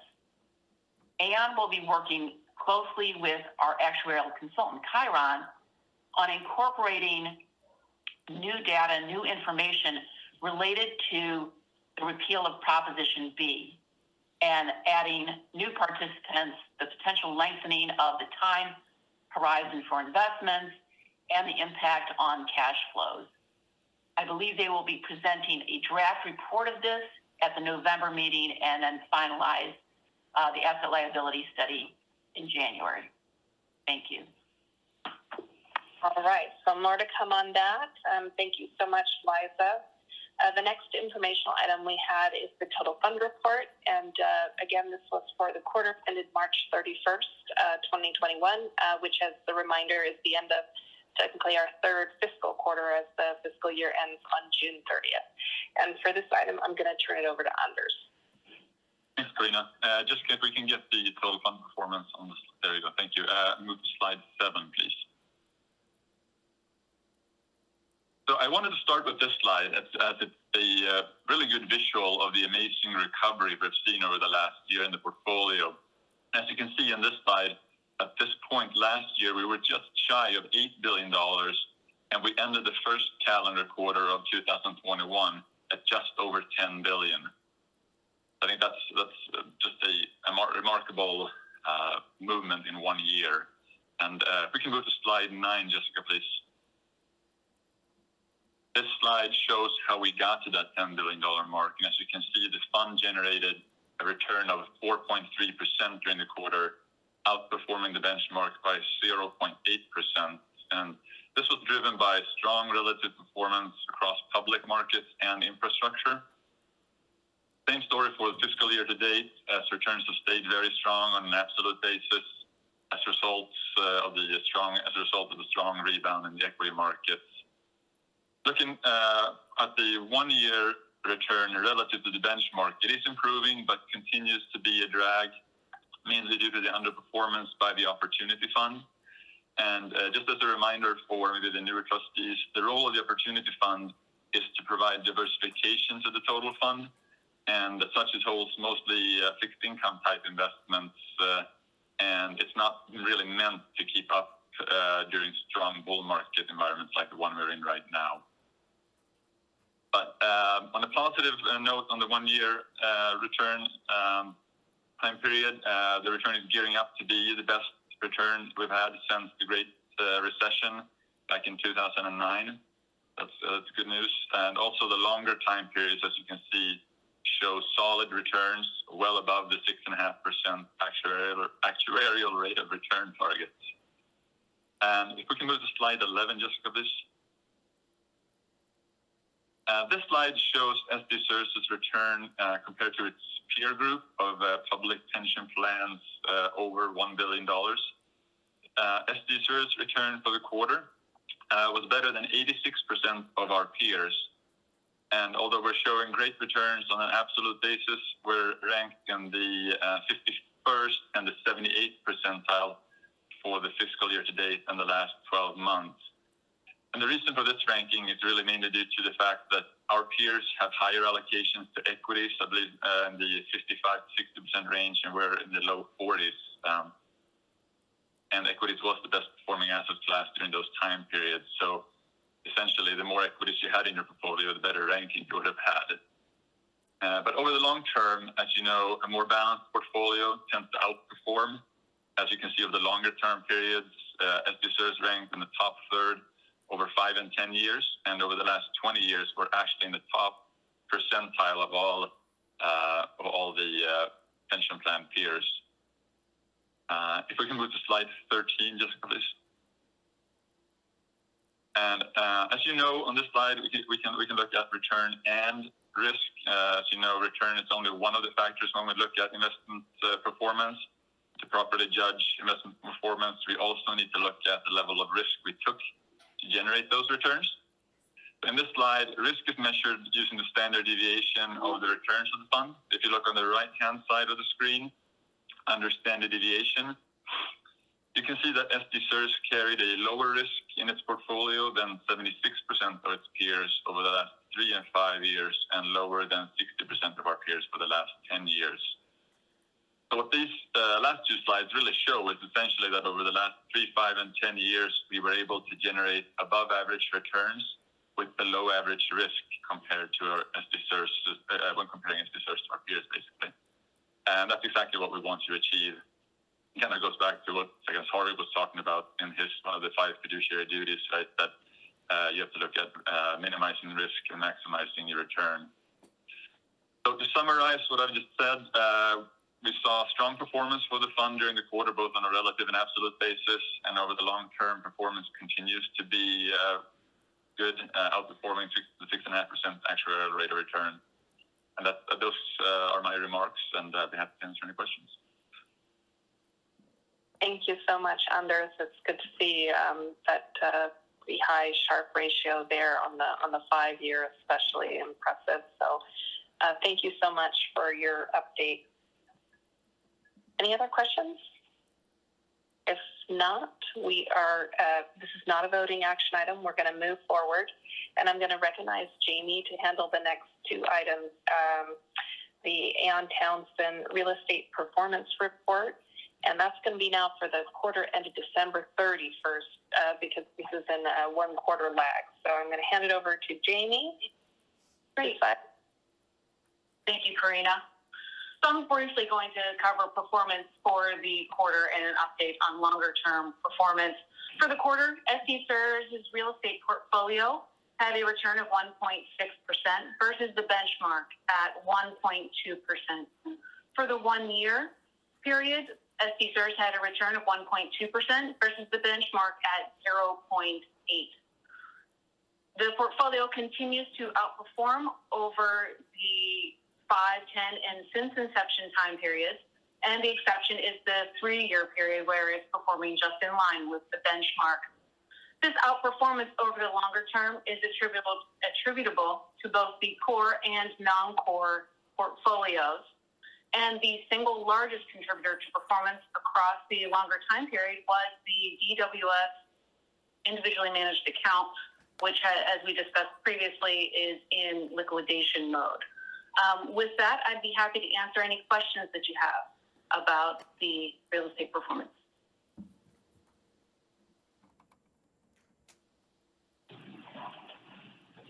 Okay. not hearing any questions. Thank you so much, Jamie. Again, long-term positive returns there. I'm going to go ahead and recognize you again for item number 4 under our information items, which is the non-core real estate portfolio analysis review. Sure. So a brief background on this analysis and why this is in front of you. A former board member had requested analysis on the non-core portfolio to determine if it had fulfilled its role within SDCERS real estate program. So staff and Townsend, the real estate consultants, worked together to develop this analysis to determine if the non-core, if value add was adding. Let me start that over again. Staff and Townsend worked together to develop this analysis to determine if the non-core portfolio was adding value to the real estate portfolio and if investments should continue to be made on an active basis. We looked at a number of factors: the role in the portfolio of non-core, the composition of the non-core portfolio, performance of non-core as a whole, and also its component parts of value add and opportunistic. And then how much value had the portfolio earned as a result of its investments in non-core in general, and then above core investments. What's the time to get a investment fully funded? Looking at the J-curve effect, which refers to the initial period where managers are earning fees and investments aren't necessarily adding positive returns at that point. The performance does, on my screen it's going to look backwards, but a J. And then finally, the size of commitments. The conclusion to the analysis was that SDCERS non-core investments have fulfilled their role of enhancing returns, and this is reflected in the outperformance versus the benchmark and versus the core investments. As a result, non-core investments should continue to be an active part of the real estate portfolio, and it should be something that is continued. With that, I'd be happy to answer any questions that you have about this analysis.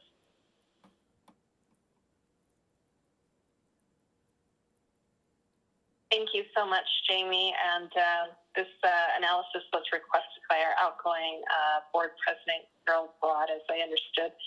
And obviously, we do have some changing circumstances with Prop B, so I think that also plays into this more broadly. But thank you so much. Not hearing any other questions, so I am going to actually ask the board members if they do have any questions or comments generally.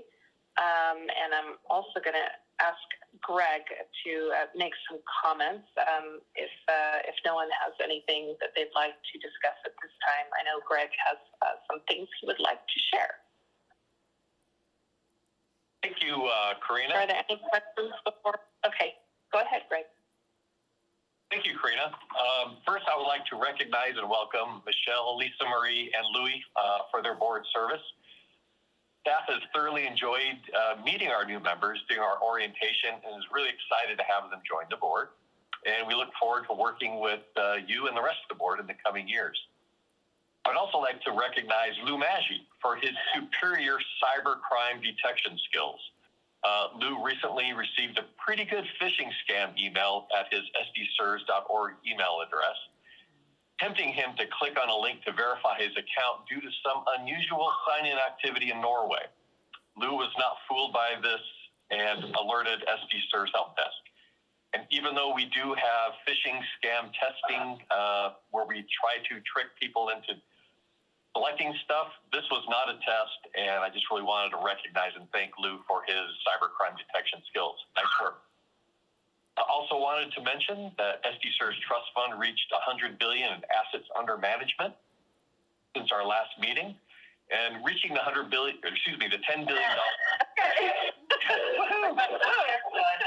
Reaching the $10 billion. Nice job, Liza. Highlights SDCERS' strong funding journey, where the members of the plan sponsors consistently make their actuarially determined contributions into the plan. And we're really pleased to report that all 3 plan sponsors recently made their annual prepayments into the plan in full and on time. We're also very pleased to report the investment market stayed strong through our June 30th fiscal year evaluation date, and that date's used to benchmark the value of assets used in the actuarial evaluation, which in turn sets funding levels for the next year. Our estimated approximately 20% actual return for our fiscal year definitely exceeds our 6.5 investment earnings assumption used in the valuation. And it really should help offset the funding increases we had this year because of last year's weak COVID investment markets return. Also, just a quick update on Prop B. At our previous meeting, we highlighted the city is starting its negotiations process with its represented employee organizations.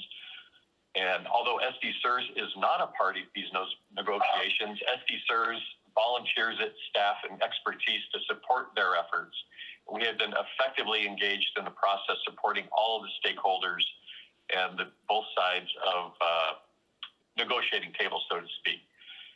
And I'm really pleased to say that these negotiations have achieved its first milestone by reopening the plan for newly hired city employees who are eligible for membership. And the city council is moving forward to put the proper documentation in place in the municipal code. And we expect this will be in effect for new members who are hired on or after July 10th. This is a significant milestone because the city can now quantify what I call the in-betweeners, who were hired in between when Prop B closed the plan in 2012 and when it was reopened in 2021. And this will facilitate their negotiations and decision-making process. And SDCERS is ready, willing, and able to welcome these newly hired members into SDCERS membership. Also, very brief compensation study update. An outstanding project from my board-approved CEO goals is to conduct a compensation study for the leadership team and key professionals to ensure we can recruit and retain a qualified workforce to oversee this $10 billion investment portfolio and properly make over $600 million in annual benefit payments to our retirees and their beneficiaries. As previously reported, our HR Director, Colin Brazil, is working with the City Personnel Department to update job classifications and salary ranges based upon the city's the compensation studies results. And the City Council approved phase 1 of this project by changing some salary ranges in the city salary ordinance effective July 1st of this year for a number of existing SDCERS positions. Looking forward, I will be using the California Association of Public Retirement Systems, CalPERS, salary survey to evaluate SDCERS unclassified staff salaries to make labor market adjustments as necessary. This effort supports our core values of professionalism and customer service as we build an organization focused on delivering accurate and timely benefits and ensuring the safety, integrity, and growth of our trust fund.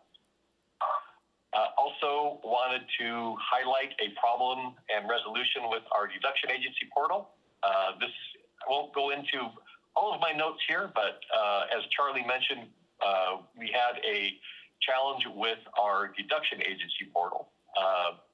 And it's recently built, and there was an unexpected error in just one line of code, which we have now identified and fixed. So as Charlie mentioned, we are working with REA to send out communications, accepting responsibility, as accountability is one of our core values, and also how it's going to be rectified. And finally, I do have a staff recognition. I would like to take a moment to recognize our Deputy Chief Executive Officer, Marcel Voorhees-Rossman, for completing the Cornell University's Executive Women in Leadership Certificate. This 5-course certificate program examines issues facing women in the executive positions and offers strategy for skillfully leveling the playing field, improving the approach to negotiations, and refining executive presence. And that concludes my remarks. Thank you. Wonderful, and congrats to you, Marcel. Thank you so much. We are now going to go into closed session, and if you are not part of closed session, I'm going to ask you to disconnect at this time.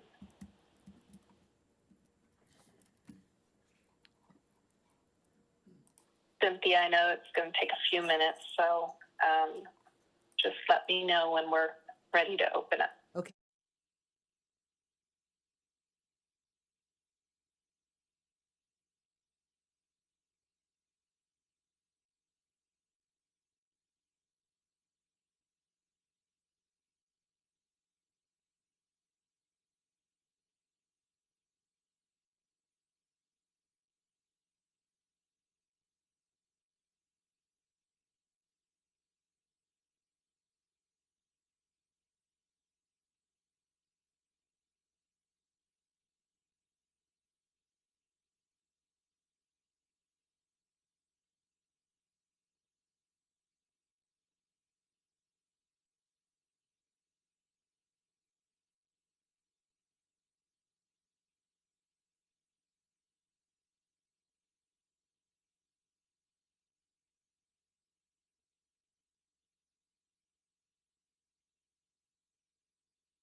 Cynthia will let us know when we're back. Give us 1 minute. Oh, wait a minute. Give us 1 minute to get everything broadcast again. Okay, great.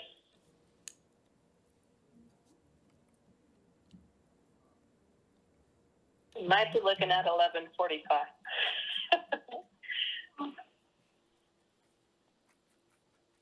And Colin is having difficulties joining the meeting, and so I'm going to have her come to my office and address the board under the open session item.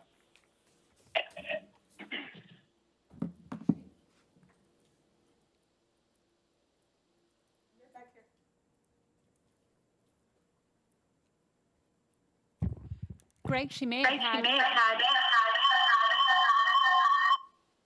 Sorry about that. Greg, she may have had issues because we had not unlocked the meeting yet. She may want to try again, and she should have no issue. She has joined us. Thank you.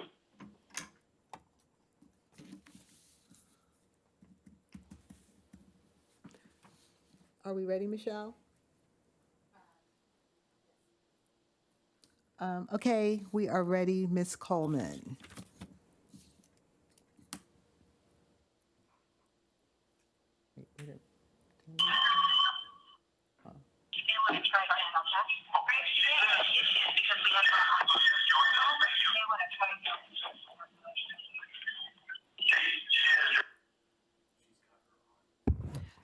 Colin, I just muted you. You have 2 audio connections, I think, which is causing the echo.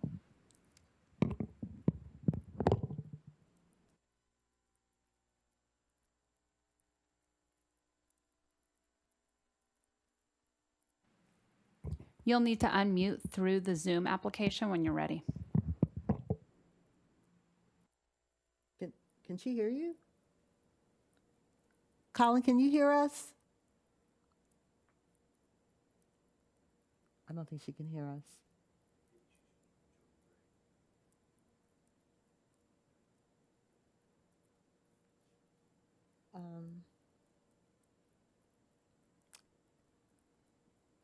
Colin, can you hear us? You know, I can hear you. I was hearing it over and over and over. Oh, okay. You ready? Yes. Well, it's is Karina, you ready? Did we lose Karina?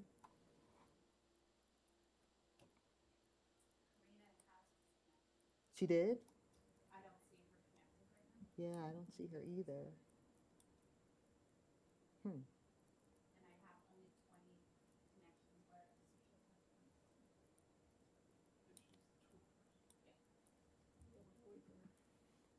Yeah, I guess we'll have to wait for her to try to get back on.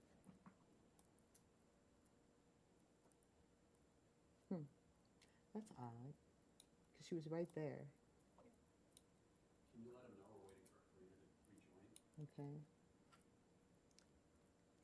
Looks like we've lost Karina, so we're just going to wait a few minutes and see if she'll come back.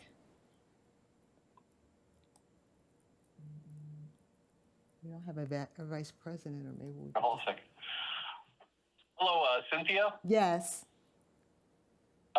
Karina unexpectedly dropped off the call. She's having difficulties getting back in. Okay. Can she use the same link? Yes, she can.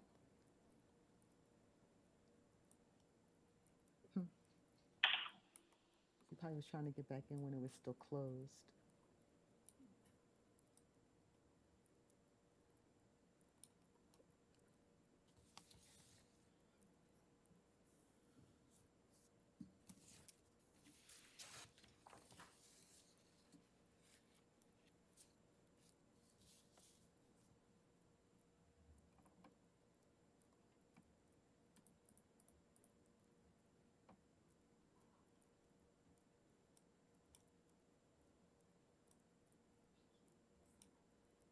I don't see her yet.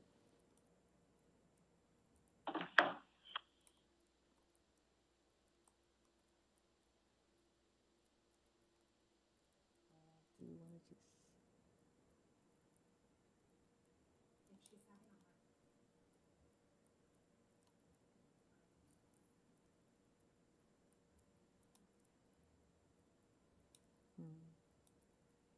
I still don't see her.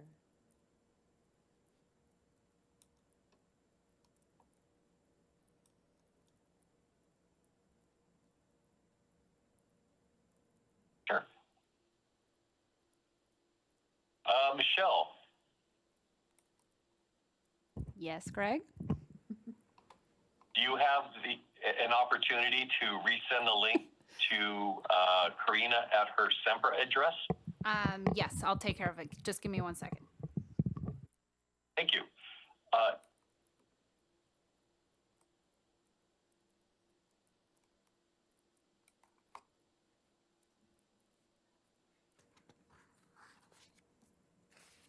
Cynthia, are we back in open session yet? Yes. Okay. Johnny, could you, let's see. Hey, there's Paul. So Paul, you're going to be our upcoming vice president. And in the absence of our president, this is a good opportunity for the vice president to announce that we are back in open session and ask Johnny to do a report out of executive session. And you're on mute. Thank you, Greg. We are now back in open session, and I'm going to ask Johnny to give us a quick update of what transpired during closed session. Thank you, Paul.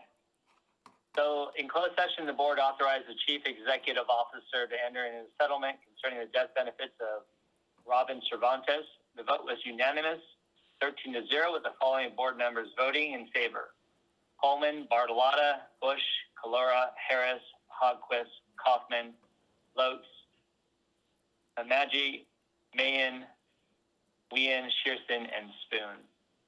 There's nothing else to report. Thank you. You want to wait for Karina on this last one, or should we just move into public employee compensation? Said what? Michelle, say what? Okay. Michelle's contacting Karina. She said she'll just need 1 minute. Okay. We just for just a second then. Thank you. Yeah.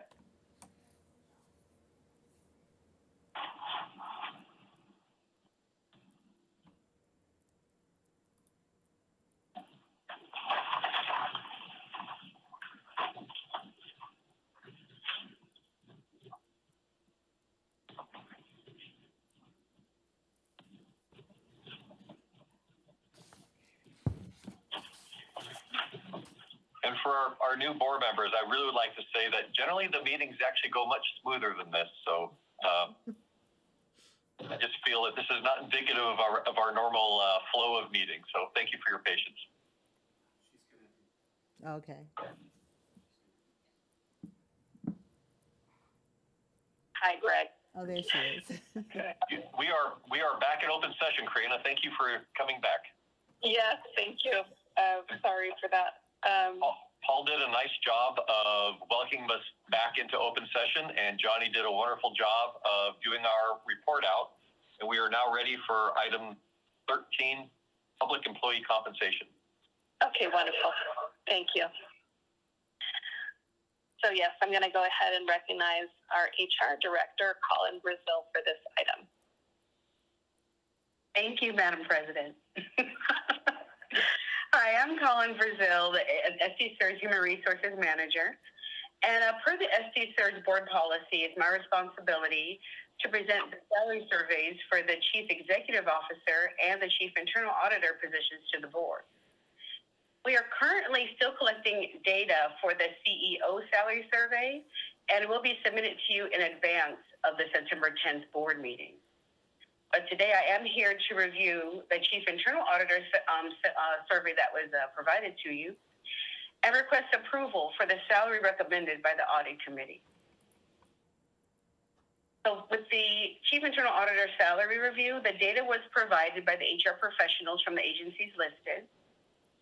The report identifies Chief Internal Auditor salaries for similar California retirement systems within internal audit area. Approximately 40% pension systems in California. Of those, SDCERS is number 14, with at least 20 plan tiers, making it more complex than our peers. 6 of the California retirement systems with audit positions listed by asset size are included in the survey. Also included are the number of tiers and members, the number of the audit staff, comparable position titles and salaries, as well as our plan sponsors with their members' titles and salaries of the first and second in command in the audit section. Are there any questions on the survey? I have a question. Oh, hi, yes.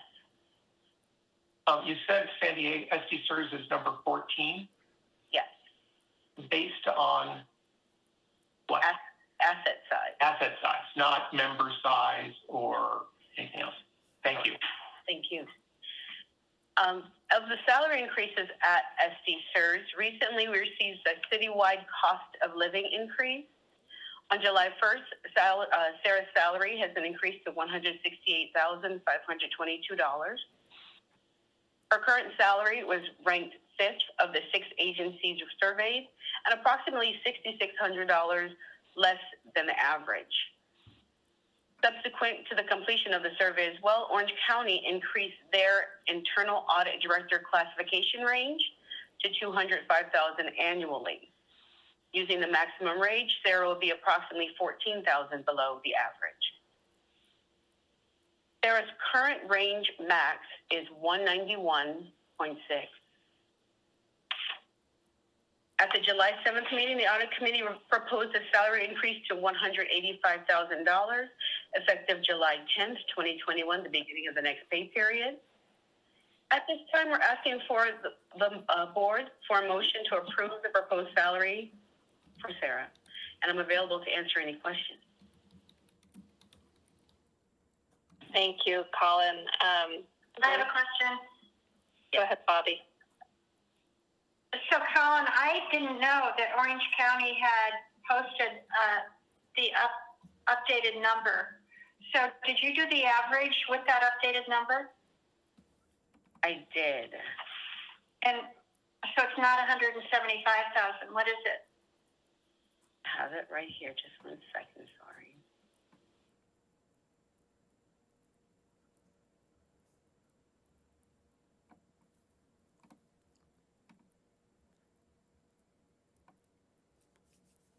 It's 182,508. 182? Correct.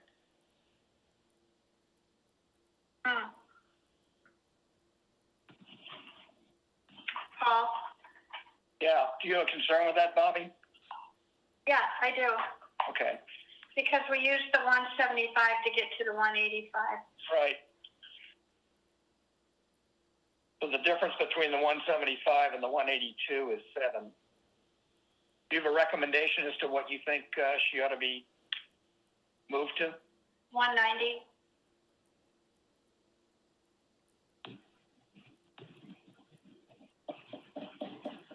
I will second that.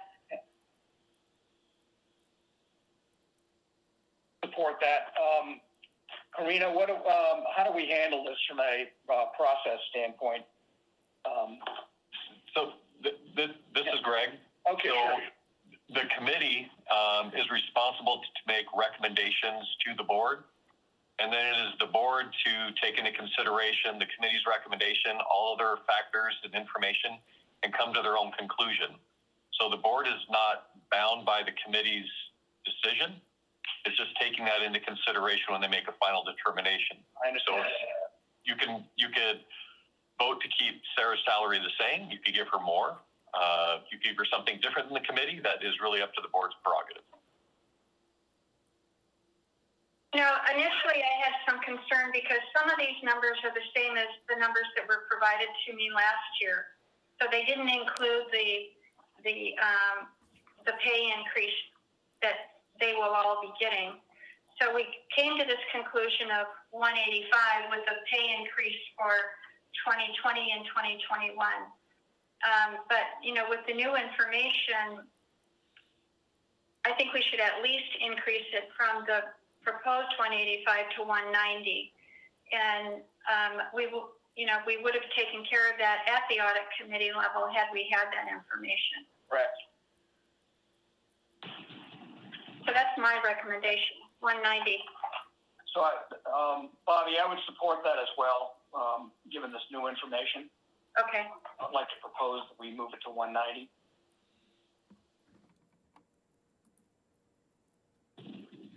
Do we need to vote? Yeah. We do. And we need a mover. There is the amended motion. So, Paul, we'll move it to 190. And I'll second it. perfect. I have a question. I just want to make sure I understand. So her current salary is 162, and then you all did a survey, and then by comparison, the initial recommendation was 180 something, but because of the new information, that's how we're getting to 190. Is that correct? Lisa, her current salary is 162, assuming the 4.1% from the city merit increase applies. That moves her to, I don't have the data in front of me. What? It's 169. 168. Exactly. It was effective July 1st. It went to 168.5. Got it.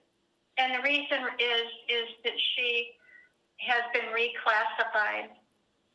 She was classified previously as a principal accountant, and we determined for the last several years that was an incorrect classification, and we needed to get a new classification approved by City Council, which they have done this year. Got it. Okay. The survey put her well below her peers, which is what we're attempting to do, is to get her more in line with her peers. You're exactly correct. Yes.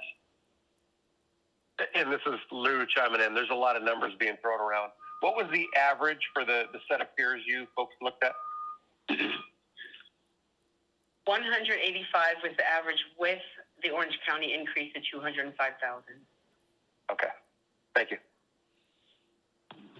And that 185 number is not in this document that was sent out that I'm looking at, because I'm looking at it and it's just 175. So I'm just kind of, is that correct? Let me correct myself. I apologize. It's 182.5 was the average with the Orange County increase. It was not included because at the time these numbers were not final or negotiated. Like the negotiations were not complete, as with ours was not either at the time of the survey. So these things happen subsequently, but yes, no, it's not in the survey. Got it. And so just to be clear for me, 182,500 is the average of her peers with the new Orange County information. Correct. And the proposal that we're looking at is to give her 190, which is 8,000 above, roughly 8,000 above the peer average. Is that correct? Correct. And part of the reason is because she has been misclassified since 2018 and 2019, and she has been stuck at the top of the range of a principal accountant. For example, last year she was $10,000 less than the average. So for a period of time, her compensation has been understated. So this is a little bit of a catch-up that we're providing her with. You're right. Yeah. So another way to look at it was that she was at 162, and with a sort of standard 4.1% increase, that would have put her to 169, and the delta between the earlier proposed 185 and the 162 is 23,000 on top of the 169 is actually 192. So with that, I'm fully in support of the 190. All right. Will there be room for her to grow, or this will put her at the top? The current range cap is 191,600. So she'll be at the top. So the only way she can grow is through CPI adjustments? Or if we request to adjust her salary again, her range. Thank you. Okay, then. Cynthia, are we ready to call a vote? Yes. Ms. Coleman? Mr. Bartolotta, Yes. Ms. Bush, Yes. Ms. Calora, Ms. Harris, Yes. Mr. Hallquist, Aye. Mr. Kaufman, Yes. Mr. Lotz, Yes. Mr. Maji, Yes. Ms. Mann, Yes. Mr. Nguyen, Yes. Mr. Shearson, Yes. Ms. Spoon. Yes. All votes are in, and the motion passes 13-0. Okay, great. Well, this was the last piece of business for today, as I understand. So the board also discussed, I think we shared out the closed session report, the goals of the chief executive officer as well as the chief compliance officer. And we will be discussing those again at our next meeting. If there's nothing else, then I would like to adjourn the meeting. Okay.